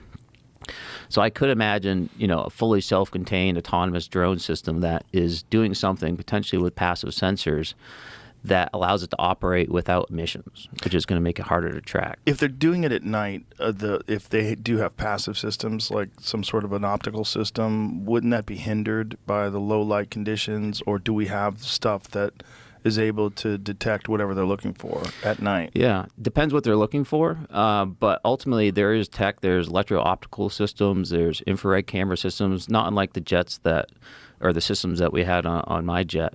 But we were able to detect these objects with infrared when we were flying off the Eastern Seaboard. There are a number of reports from law enforcement that their infrared systems are not able to pick these objects up. And not just this year, but also the incidents over Langley last year. The pilots that responded to that incident, I've spoken to them, they weren't able to lock these up with their infrared systems either. So they do seem to be exhibiting some type of signature management. That's interesting. So is the signature management so is it a heat signature that they're giving off? So maybe there's some sort of a cooling mechanism inside of these things? Like how, if they have a propulsion system, so you would imagine it's some sort of an electric engine, right? Because a lot of them are very quiet. that's got to be giving off some kind of heat, right? Yeah, and that goes to some like very base physics, right? Like we create heat whenever we have, stored energy and we utilize it. So to be able to mitigate that to such a degree that you can't even detect them at all, it's pretty tough. I mean, I can imagine you can reduce your signature. We do it in fighter jets, right? Through kind of just like baffles where we cover the engine essentially to make it harder to see. But to have zero ability to detect or lock onto these objects is not a technology I'm familiar with. So other than that, are they exhibiting any type of movement that's extraordinary, or their ability to turn angles? Is there anything about them that points to this being superior technology?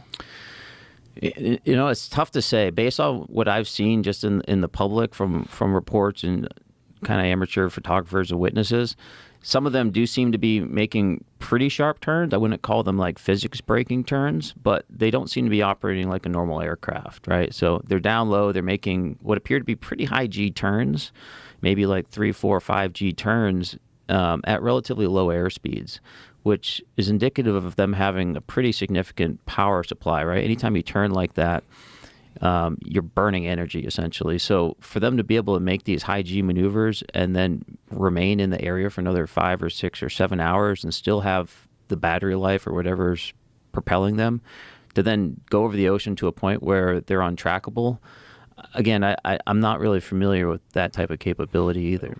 Yeah, it's the thing that disturbs me is not just that this is happening. There's so many drones and all these people are seeing them. It's happening for so long and nothing has been done. There's no, they're not scrambling jets to try to meet these things and follow them and track them. They're not shooting them down. They're not. It's just we appear so vulnerable because of this. Mm-hmm. Because if these are ours, or if these are people just fucking around and it's not a threat, okay, great. But why is it so prevalent? Like, why are there so many of them, and why have there been nothing that these people that are trying to investigate this have been able to do that's effective to put a stop to this? So there's some laws in this country that are a little bit antiquated when it comes to dealing with situations like this. So my understanding is right now these things are operating mostly in what's called Class G airspace, which is really low. It's away from airports. Not all, of course, right? They're over bases. So they're over LaGuardia. Yeah. But here's I think where a lot of the trouble is coming in from. I think the government has to make the presumption at this point, based off the feedback from the DoD and others, that if this is not a foreign adversary, then we have to make the assumption that it's a U.S. citizen that's operating these. Because of that, they essentially need a warrant in order to wiretap these. What? Yeah. Even with the Patriot Act? That's the feedback I'm receiving. That's the legal limitation. Come on. They don't even need a warrant to get into my phone. Get the fuck out of here. I don't buy that. Well, whether it's the reality situation or not, that's how they're proceeding, right? And so to overcome that, there's like a 120-page report that needs to be filed all the way up to the Deputy Attorney General of the United States in order to even intercept these signals that they may or may not even be emitting, to be able to determine where they're going. And so I think that's one part of what's like slowing down this whole investigation. On the other hand, for base commanders, they have limited authorities to protect their base, but when they do, they need to submit basically a request all the way up to the Secretary of Defense.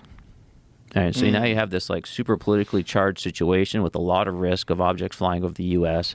If they take action and shoot one of these down, even with the Secretary of Defense's permission, they're on the hook if that thing takes out a school bus or otherwise damages someone's property. Or kills somebody. Yeah. Jamie, can you just do a quick search?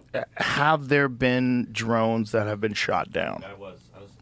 I haven't seen anything. I was there's a story from what today is this? 2 days ago. New Jersey lawmakers were having a press conference asking if the government could shoot one down so they can inspect it. So, I'm assuming they haven't shot one down if they're asking to shoot one down that day,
We are receiving patch 11.0.7 with what we have already talked about yesterday, the totally surprising and totally unexpected mega buffing of the ring, which would have otherwise been completely useless. There was also something very interesting that came out with the release of the patch, which was an interview with our Lord and Master Ion Azekostas, the game director of World of Warcraft. This one is an interesting one because the interview wasn't about patch 11.0.7, which frankly doesn't really have much, but about 11.1, the next tier, the next season of the expansion. Now, what was interesting about this interview is that it talked about the next raid, the next mindset of the developers for the next raid when talking about weak auras, when talking about the complexity of raid mechanics and what they plan to do in the next raid. Now stay with me if going through this interview will feel kind of like a deja vu that you've somewhat heard before a few times. Now, what Ion is pointing out about the next raid, the liberation of Undermine, is that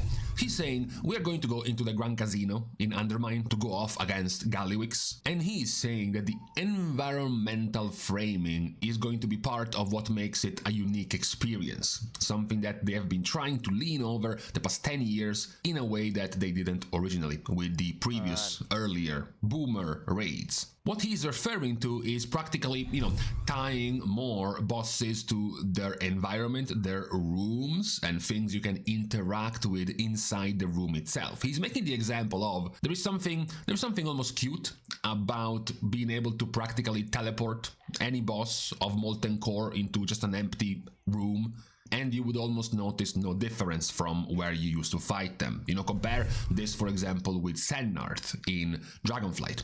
You needed to be in that room. You needed to be in those environments to have all the slippery room and having to go floor after floor, the slippery room, etc., etc. Even fights, for example, like Razaget.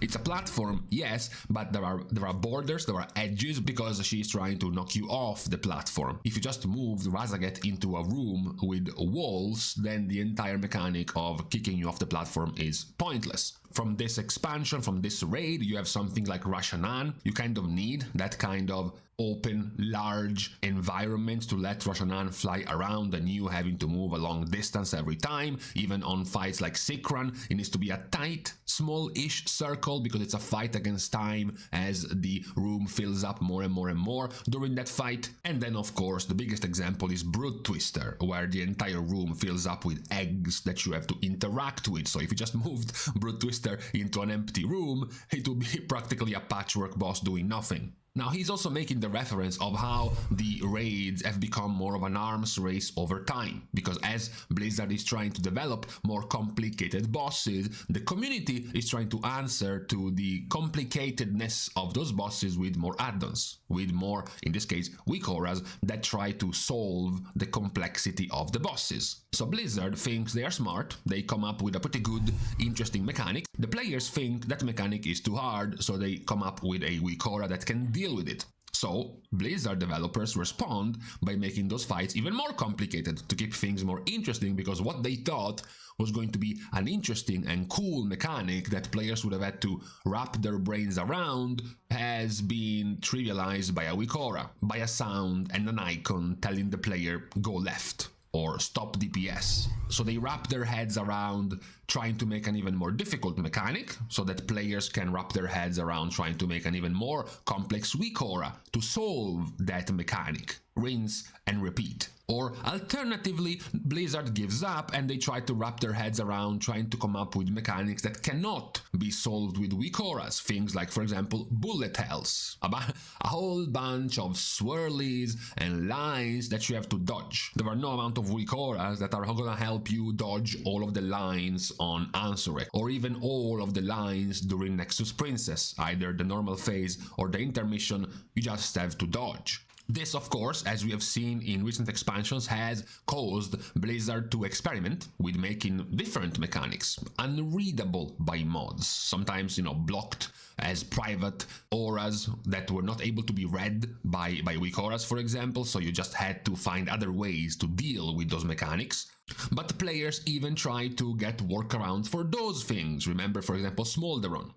They had the mechanic where a bunch of players were being chased by the orbs spawning from the portals, and you had to clear them in order, but not too close to each other, otherwise you would blow up the raid. So players come up with a macro that players have to press. That macro being pressed was going to put players in a list so that the raid leader would call the players in order from that list to go and match with their orb to clear the mechanic in order without blowing up. So technically, even though it was a private aura, they still found a way to work around that. Ion himself, of course, also does confirm the outlier of this raid, which was, of course, Broad Twister Ovinax, and the complicated requirements of the weak auras for the egg-breaking mechanic of the fight, which was made even more complicated, not because of the egg breaking itself, but because the boss model was huge. On top of the boss model, you also had a bunch of swirlies on the ground you had to dodge, so the visibility of the entire place was also a problem throughout the fight,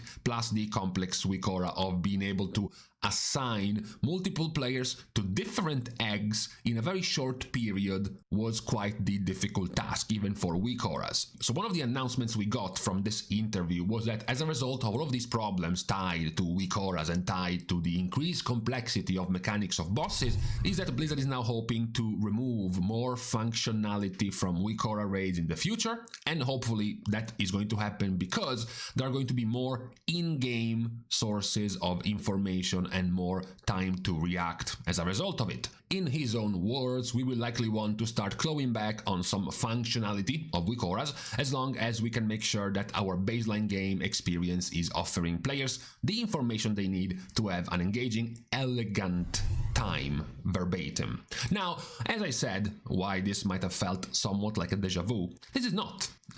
This is not the first time we have heard Blizzard announcing any kind of intention to reduce add-on bloat or even add-on importance when it came to abilities in raids. This started all the way back during the big outlier of the Archimon fight in Hellfire Citadel. So we're talking about almost a decade ago in Legion. Yeah, Legion was almost a decade ago, by the way. That was, by the way, a mechanic where 20 players would be grouped in pairs during a fight, and then a beam would spawn between each of the pair of players. So somewhat, players were able to create a weak aura that gave you a map showing the direction of all of the lines created by the players, blinking red if some players were overlapping each other's lines, because you couldn't have lines cross each other if you were getting hit by two or more of those lines at the same time. That was sort of the ultimate final tipping point that made Blizzard realize, yeah, maybe we went a bit too far with these kind of mechanics. But even since then, even since Legion, we have kept seeing these kind of difficult mechanics, this kind of weak auras requirements on complex fights, things like even Jailer, with the order in which to drop your bombs in the holes. In Dragonflight, of course, you had the combo of Farak and then Smolderon. So it is interesting to have, at this point, I guess, yet another one of these announcements of will, announcements of intention from Blizzard about wanting to reduce the amount of complex mechanics in order to replace them with more obvious mechanic, more environmentally grounded kind of mechanics. For example, the lines you have to dodge on Ansurek, the waves after the explosions you have to dodge on Ansurek, even the grips, even the pull-ins of Ansurek. These are all not mechanics that you need weak auras for. It's just, dodge or position yourself correctly without specifically needing a weak aura. Technically, even the Silken Court, for how difficult of a coordinated dance it was, it didn't necessarily need any complex weak aura to work. It was a lot of very precise movement, a lot of very precise direction you had to follow, but technically you didn't actually need some groundbreaking weak aura to deal with the fight. The other best example perhaps in the entire raid was Nexus Princess. Nexus Princess was very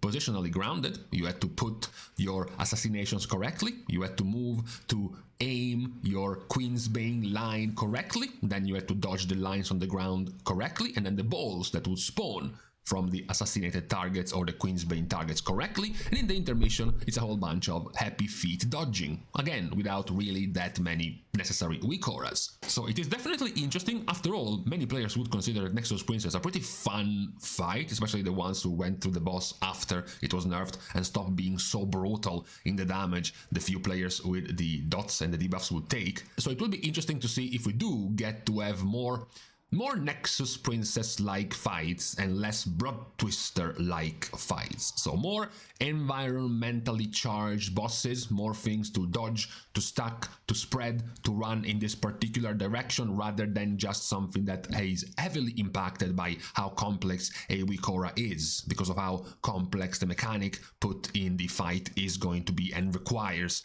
a complex add-on to solve. We will see, of course. For now, we don't even have a PTR, so we can't even see exactly what Blizzard is planning when it comes to the boss mechanics. We will see soon, in the beginning of the next year. We will be getting the PTR of the next patch, so we will be able to start to get an idea of what Blizzard is planning.